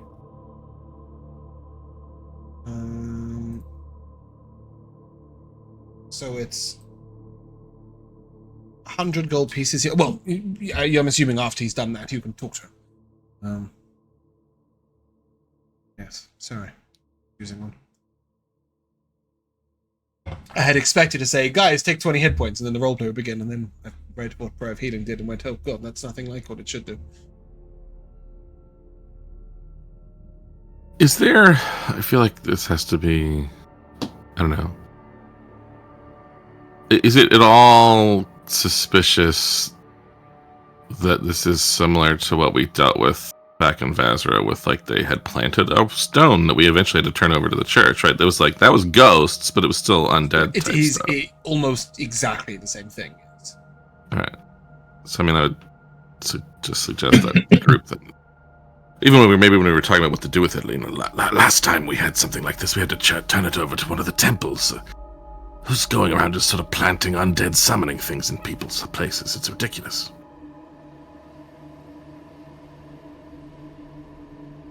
Very weird, specific conspiracy. Perhaps some sort of a sheet disturber. A mischievous brat. About how long have you been having troubles with the undead? 2 weeks now. Anything that you can remember that happened right before? Got some work done on the flooring. Reinforced the stone. Which level? On the ground floor, the basement. So the lowest, whatever the fucking word is. I suddenly realized I do not have a word to describe that. The -2. A parking garage. Exactly. The lowest floor. Why? It appears someone sabotaged. Yes, they had buried a stone underneath the floor that was animating the dead. And that is the reason that they kept coming back on you. It's awful. Who was contracted to do the work? It was done through the temple. Temple of the Great Dragons. The temple... Ooh. Big mistake there. Sorry, Temple of the Constellation. Whoa. That way. Don't start accusing my dragons of No, this. that way round. And you would know that it was a Temple of Norma, I believe. Or Chapel of Norma. It was outside the Chapel of Norma in Mazrea, which is again a constellation god that the work was. Yeah. The plow. That the priest came from. Who's Norma? Goddess of the plow, agriculture. What's a player? Perhaps that's something you can explain later. Some farming equipment. Next to you, and Oh. where'd they do such a thing? Place of the Dead is a place of sanctity. Doubtless. Must reward you. I don't want that stone anywhere near me. You take it away. Yes. Appreciate it. Here, this will cheer you up. I've got some alcohol for you. And he will give you 2 gin and tonics, 1 Celestial Sunrise, 1 Wispy Sour, and 1 Orested Iced Tea. They are on D&D Beyond. How punny. Yes, they're from the Griffin Saddlebags. Great book, by the way. Gin and tonics. But they do have benefits. There are rarer versions later on. But yes, these are pretty silly and pretty fun. Is the rarer versions different flavored gins? No, they're more powerful. For example, the Celestial Sunrise, I think, lets you emit light from your throat. And then at later levels, it lets that light blind people and dispel darkness and stuff. I think what does it do at the lower level? Just have a dispel magical darkness. At higher levels, at lower levels, you just open your mouth and light shines out. I don't know. Look them up on D&D Beyond. They're there. Yeah, kind of cool. So we can't be like go around to dungeons. Like, does anyone have a light? Or just Exactly. They're also good fun. Get you drunk. I think the iced tea lets you roll a d6 and potentially, like, I don't know, get freeze or boil or some other random effects. All quite silly. But they're a bit of fun. Oh, we're still listening to the Tomb ambience. That's what's going on there. But congratulations, guys. Quest complete. He will be very grateful. He won't deny to you. Did we get gold in the group loot for that? 100 gold. I'd say we put 10 gold each in our bags, and then 50 in the group. And then 50 in the group. You got it. Jack is saying this because he's emptied the gold that's in his bag last episode, and it needs refilling. And on that note, we'll take a short break. Be right back. Welcome back. You cannot give inspiration to anybody at your table while you're there, but you can give it to Josh for Wednesday. Anyway, you guys have turned in your undeadness. What's the plan? Do you fancy another fight before you leave, or is it time to go to Gior? What was the reward for clearing this? All the treasure left in the room by the person who summoned it. You were told they have a chest amongst other stuff. Let's go look at it. Go check it out. Cool. I'm interested. This man could have been a great wizard. I can take some of his things. So you can head to the Wild Boar Chaser Inn. It's an honest business. He will tell you it's quite a luxury business. Very upper class tavern. And he will say to the gentleman will look at you, Ferdinand Fassbender, and say, who's a sort of fairly grumpy looking halfling. Halfling? No, he's not. He's a gnome with purple hair that's sort of braided down one side of his head. Looks at you and says, "The church came. In fact, 3 or 4 clerics came down and they sealed off the room, but said they couldn't banish it or kill it, and that somebody more powerful would have to come down. They said it was quite a powerful demon. They said if I could get somebody to kill it and save them the trouble, they'd be very grateful. But that was 8 days ago. And truth be told, it's our master bedroom, and it's really quite frustrating that it's out of use.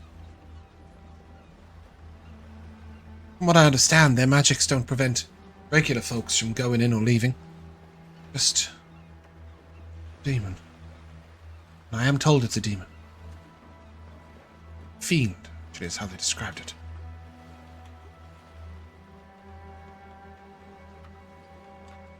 Which temple sent the clerics to you? The Temple of the Great Dragon, of course. Just worried about this temple of Norma. It was just sending out like false clerics, like messing things up around here. The Temple of Norma were another establishment where there were undead, where there was sabotage done to them. Yeah, so both and it's worth mentioning that the mausoleum that the undead were rising in here was under the name of Lacerda. So it was another constellation building that had been sabotaged. Ostensibly, the work was done by the Temple of the Constellation. Sorry. No, sir. Okay. Did the church give you any information as to what would break this seal they've put on the place? We wouldn't want to let it loose. They said they could dispel it if necessary, but it shouldn't matter. It will just prevent creatures from the lower planes from leaving it. Unless somebody from the plane goes in, I suppose they don't. He doesn't understand. I understand. No, you'll probably be all right, maybe-ish. Don't go casting dispel magic at the 8th level, walking in there. That's sort of right. I don't want to walk in the door and be like, "What's that ring of salt my foot just brushed through?" No, nothing like that. It is a spell of forbiddance. They look like quite powerful clerics, and they weren't after the fight, so please don't get yourself killed in there. We can at least open the door and have a look. Very well. Maybe even have a chat. Why not? It's trapped. Can't do anything to us. You're more than welcome to head upstairs and have a look. It's the last room on the right. He'll give you a key. Now, Toothy, just to be safe, don't assume that its name is Balor. We don't want to offend it. Oh, that's a name? I thought it was like Sir. Like Balor. Like the title. Jeff. It's not a door. I feel like he was Balor like the Balor or something. Sorry, what was that, Joe? It's not. We can see the entire structure. I can. Oh, dearie me! Why does that happen? It didn't seem like it was hugely important in this case, so I just thought maybe you left. No, it's not. But the door should still function as a door. It's so annoying. Oh no! I wonder which door has the monster behind it. Well, you know where it is. He told you where it is. It's nice to have dynamic lighting to hide behind, and I did it, so I'd like it to work. Even if there is a bit of a gap going on there. Let me stand in the way, just in case. All right. Also, I have made the map bigger just so that there's more space to move around. I am aware that the bed is a ridiculous size because of that, and I don't want to hear about it. Yeah, whenever you want. Go ahead, open the door, have a look. And as soon as you do, the creature will sort of begin to move towards you. It is very clearly hostile.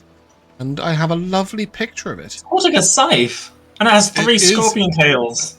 It is holding a scythe. It does have 3 scorpion tails. You have no idea what it is.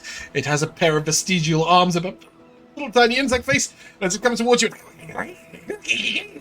as it sort of makes this horrible noise, and it rushes up, bounces against the door, and falls backwards. I mean, imps have tails like that, so maybe it's in the imp family. It's a devil of some sort. Looking at it, it is clearly very dangerous. And when you say hello, it goes... You speak in the common tongue?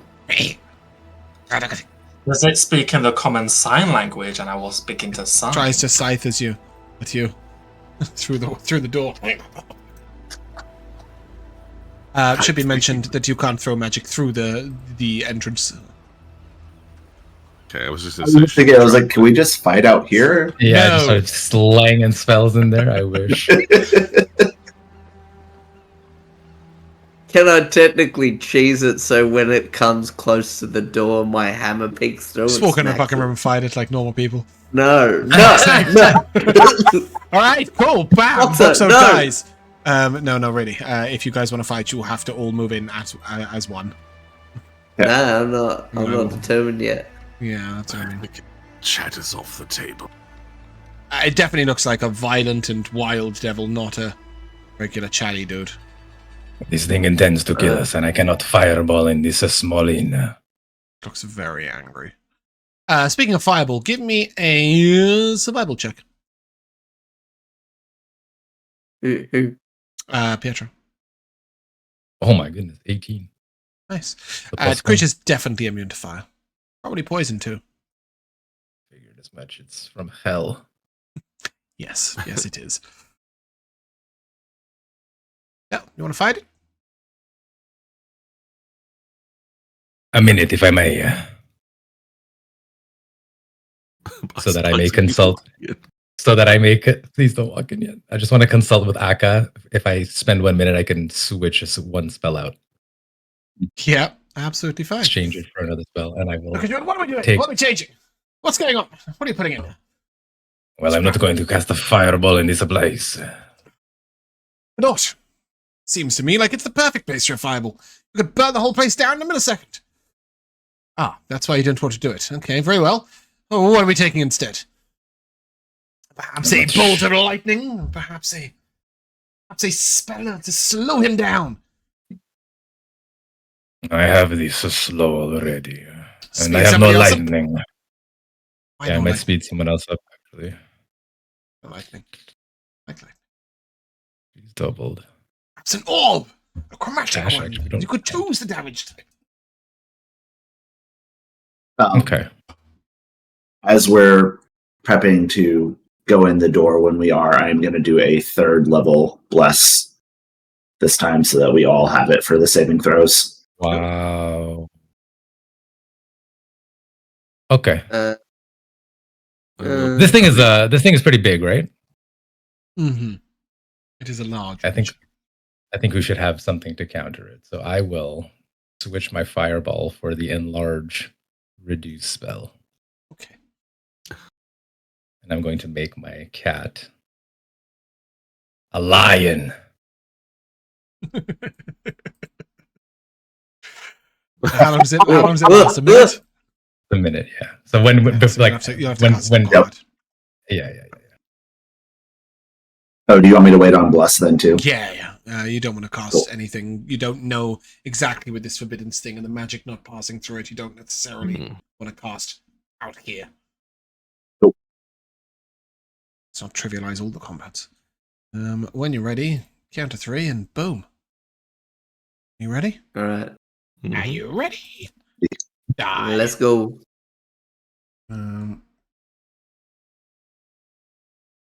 Oh, that's the wrong person. Sorry, hold on a second. Good. And as you charge on in, initiative. That's a lot of initiative. Oh, nice. 2 nat 20s. Wow. Amazing. That is very good for you. Who rolled nat 20s? Corrie and Boxxo. Boxxo. Oh, Boxxo, sorry, okay. Yeah. Okay, yep. 2 of you going first. We'll bump Corrie up to a 26. Have him go first. There's no point trading. It's going to make no difference to you guys. So we will just start the initiative. It didn't nat 20, but it's still got a 24. Nice. Corrie, you're up. 3rd level bless. Okay.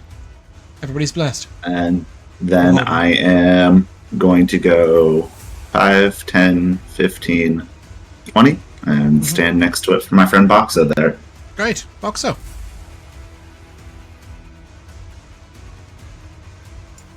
Yep, I'll run on up, and I will stab it with both my sonic blades, but booming blades the first one. Yep. Do I have any kind of flanking with this? Yeah, you have +2 to hit. Still.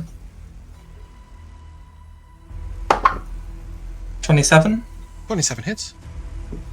Okay, that is these 4 and a d8.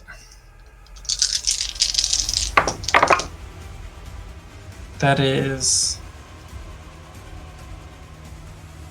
25 psychic damage. Nice. And 4 thunder. Oh, takes it all in full. And then I will, where was I? Was there 5, 10, 15. I will then bonus action disengage. Okay. Cool. That's me. That leads us to it. We will start off by the stingers coming at you. 18 to hit you, Corrie. Miss. I'm gonna add Monish to Tyrannical, so it's all at a disadvantage. All at disadvantage or the next attack? I think it's because you can use a reaction to rebuke it for 1 minute. The creature had disadvantage on any attack roll that doesn't target you. Okay, and that's a reaction. Does it a save? That's a reaction. No, it's not a save. Just it happens. It's his channel divinity. It's my channel divinity. Yeah. Oh, okay, great, cool. You are expending something, right? It's just Yeah. it's just my reaction, is what you said. I'm like, okay. I'm sure I would have read that in the subclass. Yeah, so you channel divinity, and he has disadvantage against creatures that are not you. Yeah. James. Yeah. Sorry, I forgot to do my second attack with my second dagger. Oh, yeah. Go ahead. Sorry. That's a 26 to hit. A 26 will hit. That is 7 psychic damage. Sorry. Settled on 7? Yes. Fantastic. Corrie, that is an 18, a 20, and an 11 to hit you. The 20 is the one that hits. Okay, that is 6 piercing. Okay. 10 poison. Okay. And I need a constitution save, please, against being poisoned. Okay. Yes. 13. Oh dear. Uh-oh. Your max HP is reduced by 8. Okay. He's then going to move up and go for you too, Theme, because he doesn't want disadvantage. Yeah. It's a 23 to hit. Yeah, that hits. That's 22 slashing damage. Yep. Oh. And then 27 to hit. Yeah. You are grappled. While grappled this way, you are restrained. As his Alright. vestigial arms clutch you. Vel'zekiss. The creature is immune to fire and poison, you would assume. Yeah, let's find out about necrotic. by Tides of Chaos, advantage, disembodied hand. It's not attack. And my hand goes for him. So that is, I think there's also bless too, but it's a 26. Yep. So He takes necrotic damage in full. Does this also prevent him from healing? No. No, if they're undead, it has disadvantage on attack rolls against me until the end of the next turn. I think that's the way it is now. Anyway, the damage is 12. Cool. And then... Oh, I'm on the wrong tool, sorry. Well, actually, I want to be on this one. I'm going to walk over here. And go... Yeah, that's what I thought. I'm going to quicken Ride the Lightning. So zap through him to the opposite side of the room. I need to roll with advantage, bear with. That's a 15. That's a fail. Nice. Wild Magic is also going to go off because I tied to the... Nice. Attack, so. Let me roll the damage. Yeah. Your damage on the Ride the Lightning is 28. Ooh. And I hope Take you it to a ride pop the light. I might. What did I get? Whoa. Wow. There must be some bad options in there! Wow. The next spell you cast is affected by extended, heightened, distant, careful, and subtle magic spell. In all fairness, I think the only thing that's going to actually matter is heightened, right? But even so, maybe careful if you do something cool. Cool. Is that your turn, Vel'zekiss? Mm-hmm. Legendary action. He is going to Stinger, our lovely friend Toothy. This is at advantage because you are restrained, which is a 22 to hit. That hits. Is 8 piercing damage, 7 poison damage, and I need a Constitution saving throw against poison, please. I'm immune. You are not immune to this. You may roll with advantage. Cool. And bless. It says creatures with resistance are immune to poison, and the poison condition can be affected by this poison. Oh, roll low. That was with advantage. Oh wait, with advantage. Oh, you said Yes, advantage, right? Yep. Sorry. And you've got Very bless good. too, right? Yeah, Yeah. bless. Bless up. No, it's 22.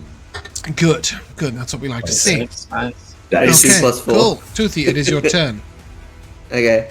I'm just gonna try and whack this guy even though I'm grappled. Cool. So it's disadvantage. With disadvantage. With hopefully the +2 helps from Corrie. Yep. And the bless, of course. And the bless. What are you hitting with? The hammer? The hammer. Yeah. That's a 28 to hit. Okay. Go ahead. I rolled 2 18s. Yeah. That's just how it is, I guess. That's 28 And I'm before gonna bless, second right? level. I'm gonna. Yeah. Yeah. I'm gonna second level smite on top. Okay, of a it. reminder that that's an extra d8, so it'll be 4d8 because it's fiend. Yeah. 48. Your weapon's not rolled properly. I didn't. No. Oh, I didn't. Let me roll that again. The 12 was the radiant damage. So let me roll my weapon again. Oh, that's piss poor damage. Yes, it is. It'd be a lot more if I typoed it to 140 instead of 10, though. That's what nearly happened. Cool. And then I'm gonna try and hit again. Cool. So that one. Cool. I'll miss. Yeah, legendary action. We will go at you again with the stinger. Toothy. That is a 17 to hit, which will miss, I believe. Pietro, you're up. Yeah, that misses. Pietro's gonna move here. And can I use my telekinetic shove to pull Toothy away from this thing and break the grapple? You would rip him in half. He currently has 2 arms sided around him like a grip. If you imagine he's in those vestigial arms that are coming out of his back, he's probably wrapped in that completely. Yeah. Mm-hmm. That completely changes what I was going to do. No. Okay. Fuck him up. I'm thinking of making you big. Yeah, I mean, it's like it's always been cheesy that the real rules say you can do that, but it's also one of the values of all the movement we have in our 2 characters is like you're supposed to be able to break grapples with it, and you really never can. I think I would normally let you break a grapple. The only thing is this is also a restrain. So that's sort of where I'm looking at it. If it was just it makes sense anyway. Yeah. And also, if you were to sort of fling him across the room, it's one thing, right? But if you just shove him 5 feet, then Toothy's just with it. It just makes sense. I'll teleport him all the way out if need be. Yeah. You could teleport him downstairs to the patrons. That'd be good fun. But yeah, I would say maybe not a shove. No, we won't shove, but I think I will still enlarge Toothy. I will say that is going to make it a lot easier for Toothy to break the grapple. Yeah, it will. Yep. And he'll get a D4 bonus damage to his weapon attacks. So we will cast Enlarge on my friend Toothy. Yep. And I will slap him on the butt and say, "Go get him a tiger." And as a bonus action, shit. Let's get Corrie out of there. I'm gonna push Corrie back 5 feet. Okay. Yep. This way. I will stay here and allow my friend to protect me. Cool.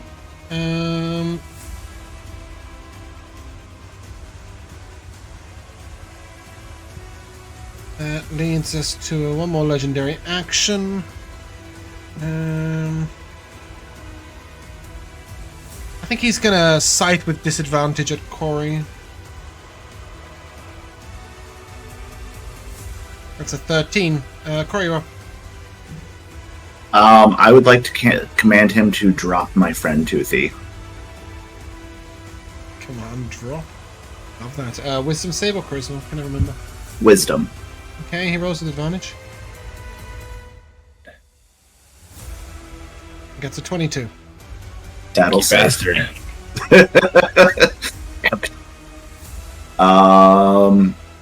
Yeah, and then He hasn't moved, Josh. I swear, didn't he move closer to Toothy? Like he was here before. he did. Yeah, you're right. Roll me the damage. Sorry. I'm used to them never moving. That's 13 thunder damage. Cool. Sorry, carry on, Corrie. You're good. Since Toothy is in... Oh, wait. You don't get the bonus for Toothy because he's restrained, right? You need somebody that's not grappled or restrained to get your sneak attack things? No. It's only incapacitated. Yeah. Okay. Cool. Then I will continue Pietro's wonderful idea of moving myself a little bit further away.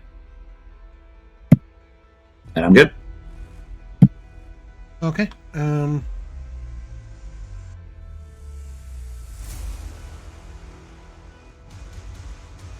That leads us to Boxxo. Yeah, I'll head on in. And I'll attack with both Psychic Blades. The first one with Booming Blade. Yep. That is 23 to hit. 23 hits. Oh. This and this. That is 14 psychic damage, 5 thunder. For the first one, and Which then is the what is it? second dagger is 20 to hit. Mhm. For 9, sorry, psychic damage. Yep. And then I will bonus action disengage and climb into this giant vase. Okay, that's a bath, but sure. If you say so. Is now. That leads us to him. How exciting. Yes, Ulrika? I said, uh-oh.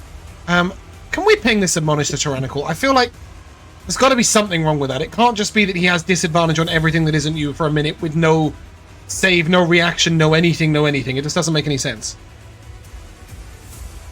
There you go. Oh, it's concentration. You earlier ruled it at one point that in order so I can rule You it... can still concentrate on a spell at the same time. Yeah. But does that mean that... I still think you'd have to make concentration saves. Just Yeah. until you lose concentration.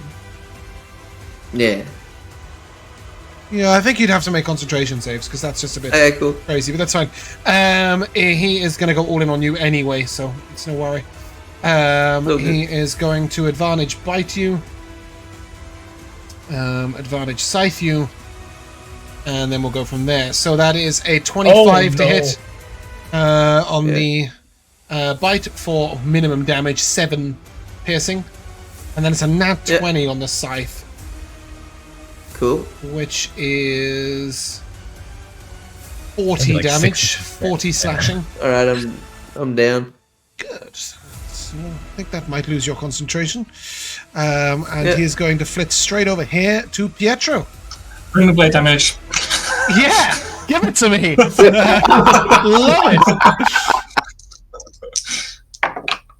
That is 10 thunder damage. Okay. That is a 21 to hit you with vestigial arms. Me? Mm-hmm, yeah, you. Ooh, I will shield. Yeah, okay, cool. And then he's going to go at you with 3 stinger attacks. 27.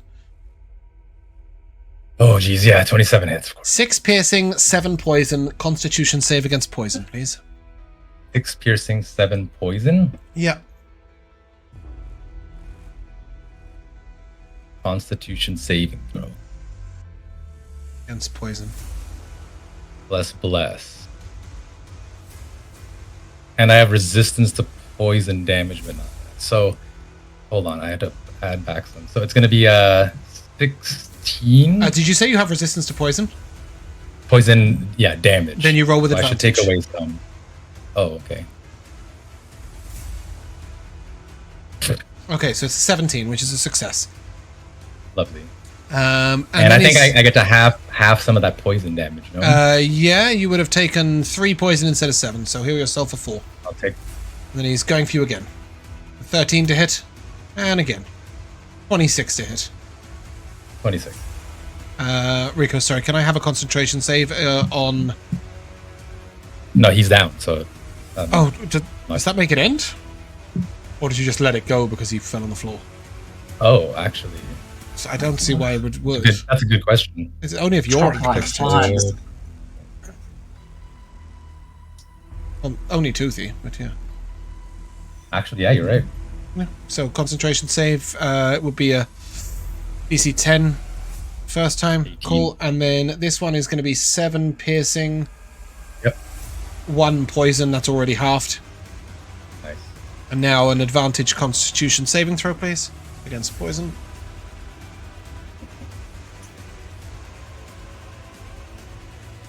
That's 25 plus... Big number. It's fine. Vel'zekiss, you're up. Yeah, unfortunately I don't have anything great to use that free heightened with, I don't think. Not much, anyway. I can't get over there. Is Toothy not... He let go of him? Yes. Or is his as soon as he fell unconscious, body he just still- dropped him. Okay. Yeah. It's just a little damage. Alright, well, I'm gonna go up some so that I'm closer for things next time. 5, 10, 15. That'll do. And... well, alright. What the heck? I will, what's gonna happen to him? Nothing. I don't know, it's just things that were fun. They're just not gonna do enough damage on him, but I'll do it anyway. Cloud of Daggers on his space. Oh no, that's not a save. I forget that's not a save. I feel like I should use something. I was just only gonna use it because I was gonna use the heightened with it, but it doesn't say. Cloud of Daggers doesn't save anyway. Nope. It just happens. Yeah. You can vortex swap him. I know, but to where? Like, I don't want him out of here. He can't leave. That would be bad. Even when he was grappling Toothy, and I was like, well, yeah, no. Just because you can. But like, I know. Well, and if I could get close enough, I could grab somebody and thunderstep away, but I can't get there. So. Don't you currently have distant up as well? Yeah, but I have distance anyway. Nothing I have is. Yeah, I can get out of here on my turn. Except unless on its legendary, unless on its legendary turns, it just keeps trying to kill me, and then I might just. It's about me being able to move far enough. Oh, I see what you mean, right? Because it comes from the damage comes from you. I leave, yeah. Cool. Okay. So I'll just forget that wild magic happened, and I will just.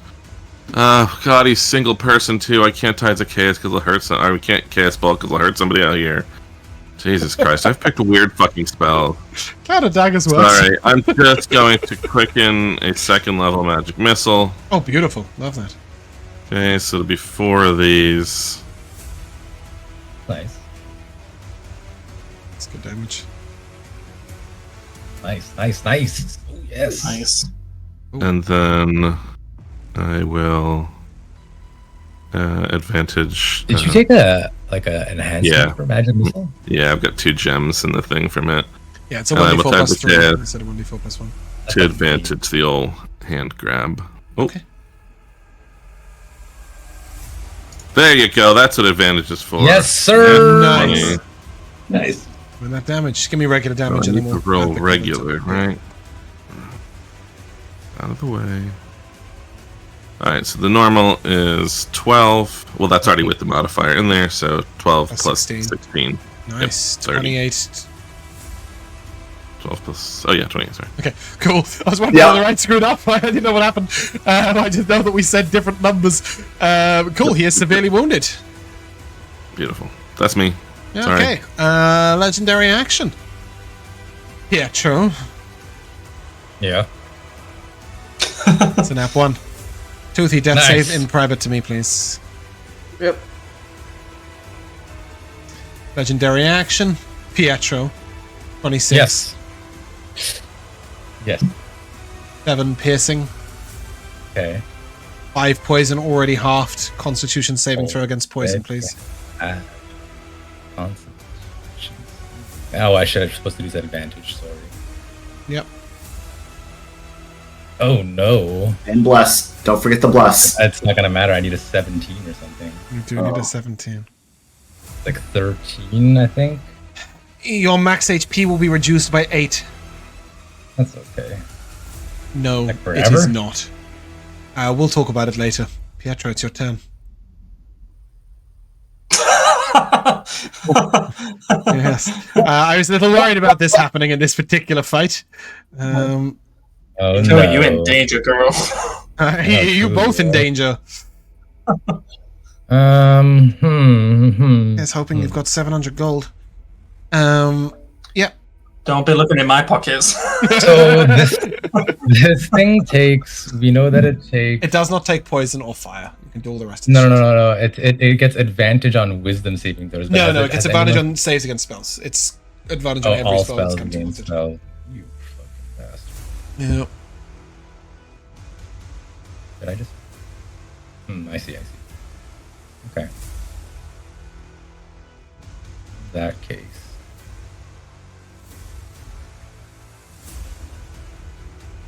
I have to do something. I have to do something. And so... Oh, hold on, let me just check.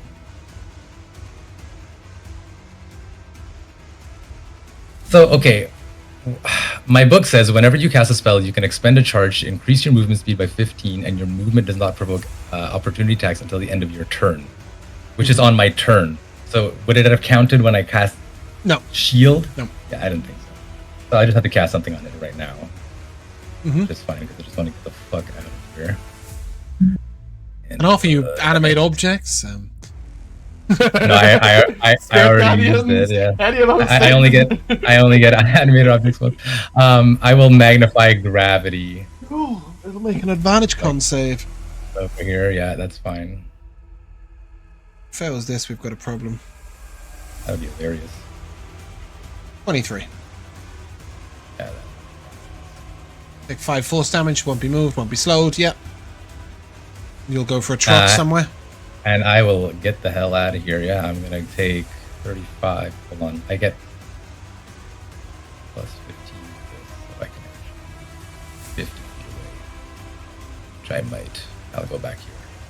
Cool. Did you do a bonus action? No, I have not yet. Actually, I should have probably bonus action to fucking feed the goddamn healing potion. Fuck. Feeding is a full action, but I was gonna say if you want to eat a pie, that way I don't have to worry about healing you as much. Yeah. I will take the pie. Cool. Corey, you're up. Cool. We are going to healing word. Yeah, that's a good pie. Healing word on Toothy there. Toothy, are you poisoned? No, I'm immune. No, not to that poison. Did you succeed on your saves against this poison though? Yeah, I did. Cool. Okay, great. Come. Cool. That also makes me happy that I didn't do a mass healing word as I say this. Rico, you can damage yourself for 21, by the way. And damage myself for 21. You ate the pie, but you didn't get any health. We can't get any healing. Okay. Cannot regain. And then I'll take a dex save from him as I dawn fire on Toothy to give him a little cushion. Okay. So that is 8. I'm assuming 18 succeeds, so he'll take 4. Correct, so half. And Toothy will gain 4 temp. Cool. Legendary action, he'll scythe at you. 19 will miss, though, I think. So, Boxxo, you're up. Yep. I'll climb out of this vase-like bath. And I will head... And everybody else in this dramatic fight, and Boxxo's like, I'm in the bath. I'm out the bath. I'm in the bath. I'm out the bath. Look at me. And then I will attack with both my daggers. The first one with Booming Blade.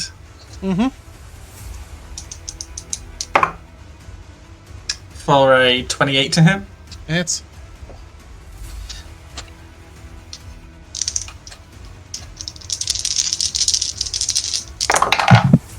That is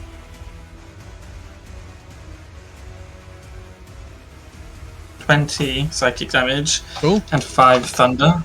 The first one. He's very hurt. And then the second one is an 18 to hit. And 18 will hit.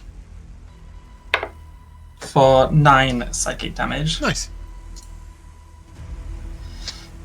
And then I will bonus action hide right in front of him. Okay, you're staying there, yeah? I don't have any more movement speed. Good. So we're going to chop some pitches down. Let's start off with Toothy.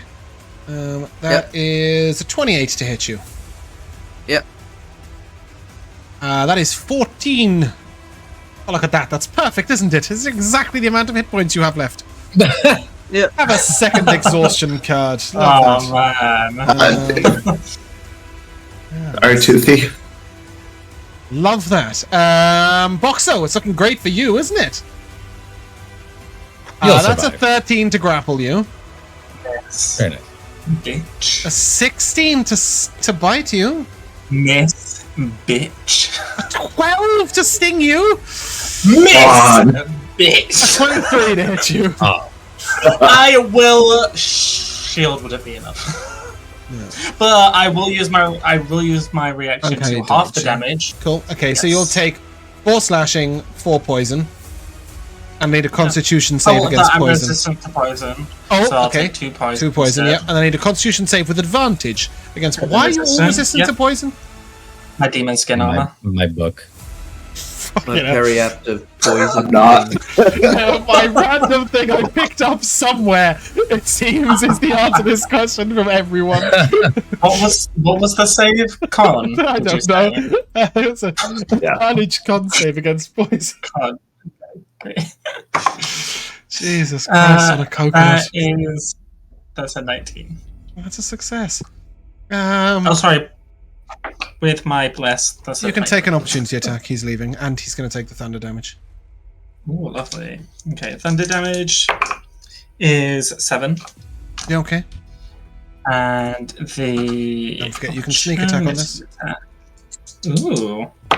No, you can't. Sorry, because Toothy is unconscious. Sorry. That's a 19 to hit. A 19 hits. That is 5, 6 psychic damage, but no, never mind. Actually, yeah, never mind. Okay, and then Corrie, his last stinger is going into you for a 12. Vel'zekiss, you're up. Oh, I missed.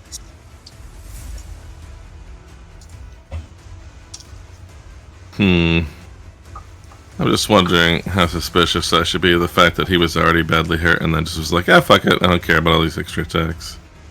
Oh, when he moved away from Boxxo? Yeah. Yeah. Who knows? I will say it took you 140 damage to wound him. Yeah. Wonder where he's at. That's a 2 on him, right? Yeah, he's under 25%. Somewhere under 70-ish hit points. Alright, I will... cantrip him first. I can't advantage it, right? Yeah, I can because it's already tidesed. So here we go. Poor roll. 14. 14 on this. Bless yourself. Oh, bless. All Yes. right. Yes. Is that still going? Yeah. Oh yeah. I have not lost it. Cool. Forecaster. I think It's only up to 15. Resilient Con. 15 will also miss. Yeah. Okay. All right. Well, that's no fun. Yeah. What the hell? I'm just gonna ride the lightning through him. Sick. Dex save got it. advantage. Go. That is an 11. Oh my It's god. a failure. Good kill. Left. Fuck lightning. Going to kill that chair. I know. Well, I keep every time Bill does. I keep if he thinking dies, about I'm going to end up Sat sitting in in the the chair. like Yes, this, that was right? my Yeah. what I wanted to do, but I didn't want to say it until I knew if he was dead. Oh, sorry. Oh, fuck. Okay. Pretty good He's roll. not 30. dead, so you're okay. He's got a few hit points remaining. He's on the Well, then brink I of keep death. going. I need a death save, please. And he's going to take a legendary action, Scythe at Corrie. Corrie, that's a 21 to hit you. Ah, that hits. It's 14 No. slashing damage.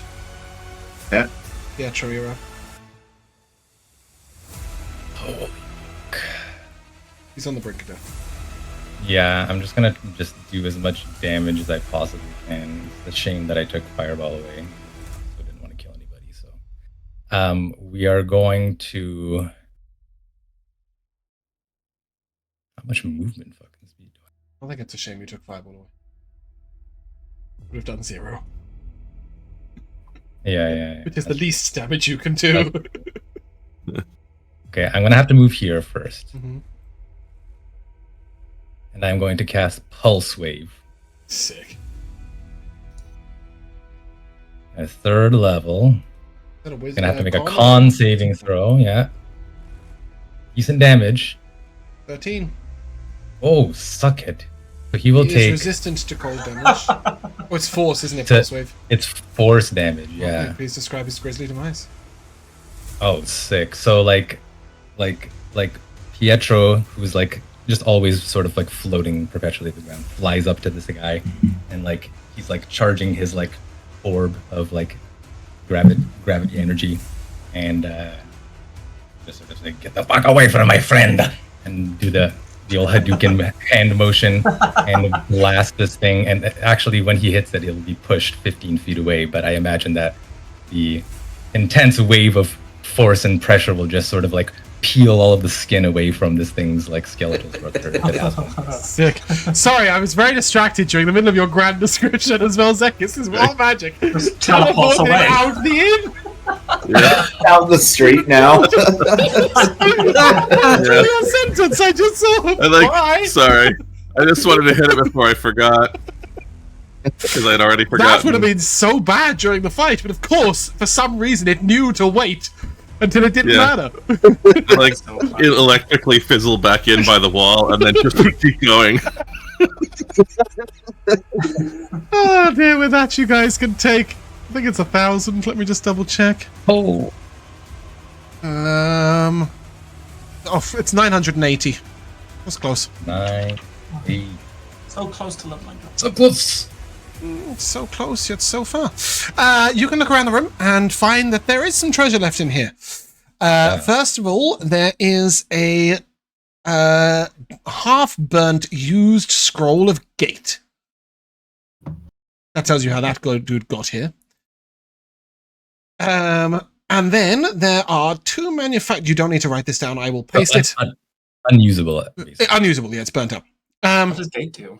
It's a 9th level spell that opens a portal to another dimension, like the Hells. Clearly, where it's meant to take you where you want to go, but he obviously made a mistake and summoned a dude. You get 2 manufactory purity potions, 2 weather resistance potions, and a feather falling. All manufactory, 2 greater healing potions, a scroll of hold person, and a scroll of invisibility, as well as a wand of minor illusions, a griffin key loop, an ever frosted tankard, and an enduring spellbook. Wow. I already have one of those. So it's a big pile of stuff that isn't all that useful.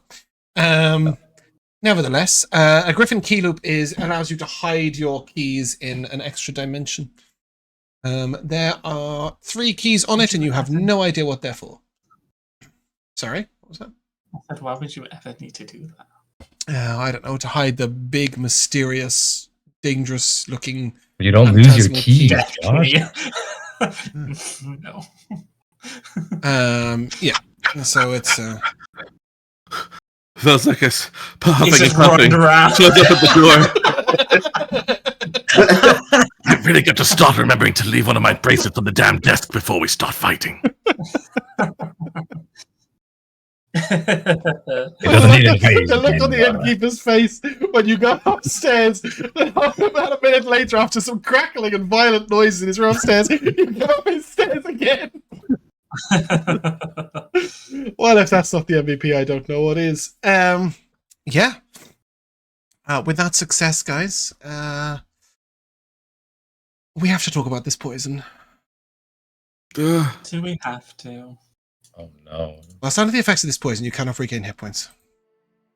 Wow. In addition, every hour, your maximum hit points will be reduced by 2d6. Oh.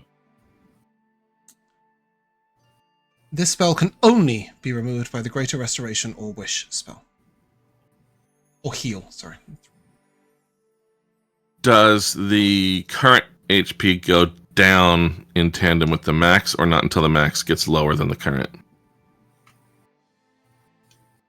Do you see what I'm saying? Honestly, D&D Beyond will answer that question for us. So, if one of you just lowers your maximum, one of you is not max HP, goes to the max HP modifier and lowers it by 1, I think it will decrease your current hit points too. Yeah, I think it does both. Did not change it. Only if you hit below. Right, okay, so only if you hit it, so once you hit it, yeah. Some effects of the game say it will also change your current. Yeah, no, it does not say that. However, yeah, you've probably got an hour. Tooth, you can come up with 18 hit points. You've probably got maybe an hour or 2 to get to somewhere that healing. We must get to the Temple of Ocarina. What happens if they get downed by this? If their max hit points is reduced to 0, they're dead. Not only that, but if a creature dies while suffering from this poison, they immediately rise as a Lemure an hour later. But what if control of the nearest non-Lemure devils, they won't be very resurrectable either. But what if we down them first, so that they drop to because if they drop to 0 whilst they've still got some max health, does that stop the poisoning, or does it still just keep decreasing until they're dead? No, it doesn't. Being unconscious doesn't stop you from being poisoned. No, but okay. The Temple of Corina, yes. You can kiss goodbye to that damn plate mail. It is 350 gold pieces a greater restoration. Do you need 2 of them? I think we could leverage. We did rid the demon. Can we convince this guy to come down with us to explain that we banished a fucking demon? Well, we should also take someone with us to vouch for killing the undead too. So we were told they would be very grateful. You were told that which temple would be very grateful? Whichever one's locked him in here. The Temple of the Great Dragon. Sure. They can't help us. They don't offer. They do not have anybody capable of casting Greater Restoration. Do they have any money? Yeah, they could compensate. You can go and beseech them for a reward next episode. Sure, yeah. But when you get to the Temple of the Constellation, the priest will take one look at you. Corina. It's the Cathedral of Corina, yes. We'll take one look at the 2 of you. And Corrie, they will look at your robes. Again, I find myself not being quite high enough of a cleric to deal with our problems. We need your help. Dear. We're truly in trouble. Sorry to see this. As a practitioner, I can give you a 10% discount. That's the best I can offer, I'm afraid. And so they will charge you 630 gold pieces to remove the poison from the 2 of you. Let me bring up the calculator. I've bought much more frivolous things. If you want to just do 600, I'll pay for 30. Wait. Wait. I have money. I have about 160. But we just quite literally risked our lives dealing with this demon. We also risked our lives dealing with the haunted ghost ship under the river and dealing with the horde of undead. I think, Josh, we will errata you mentioning the ghost ship that the vizier of the entire city asks you not to mention to anybody. But do carry on with the undead. And give me a persuasion check. Persuasion. The gentleman will look at you, and it is not within my power to give you any further discounts. Go ahead. But if you would like to speak to the head priest. Find him quickly. We don't have much time. Lorelia is currently in contemplation. Perhaps she will recompense you some of the gold afterwards, but your friends cannot wait any longer for the healing itself. And with that, he will lead you to a private vestibule, where he will take out a sort of gold scroll case, a mental scroll case, and he'll take 2 scrolls out of it, place them on the table, and one after another on each of you. Place his hands upon you. Cast the Greater Restoration spell. However, you can beseech him, her High Priestess next episode, because we are going to come to the timeless tradition of MVPs, and I am going to start off with Vel'zekiss teleporting out the room, because I haven't laughed that hard in a while. That was fucking beautiful. It is astounding that even you've rolled quite a few bad things, but they never have a majorly bad effect at the time. Which has worked out quite well, because that could have been really quite frustrating during the fight to have been teleported out of it. It is doing the thing, though, of making me a little too uncautious about it, because I'm for a moment I thought, well, I shouldn't go do anything near the people who are in danger, because I could harm them and kill them. It never happens. Good. We'll start with the Death Blower himself. Pietro, I believe did you get both stats? All fights, I think you did, right? No. Yeah, you finished the first I guess so. The animated objects actually down.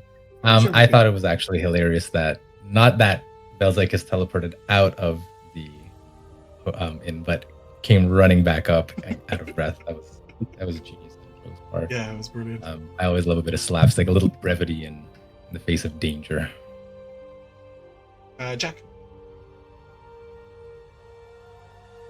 Probably it's probably got to be you, James. Getting sick and tired of voicing Sir. What's his face? Just be like, fuck that! I can't do that anymore. It wasn't even sick and tired. I was making myself laugh too much with how stupid a character he was, and I just couldn't hold myself together and continue the voice. I was literally wheezing. He was just such an idiot.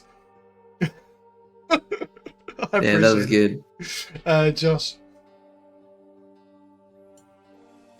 Yeah, so my MVP actually goes to Rico's description of the final blow in the demon.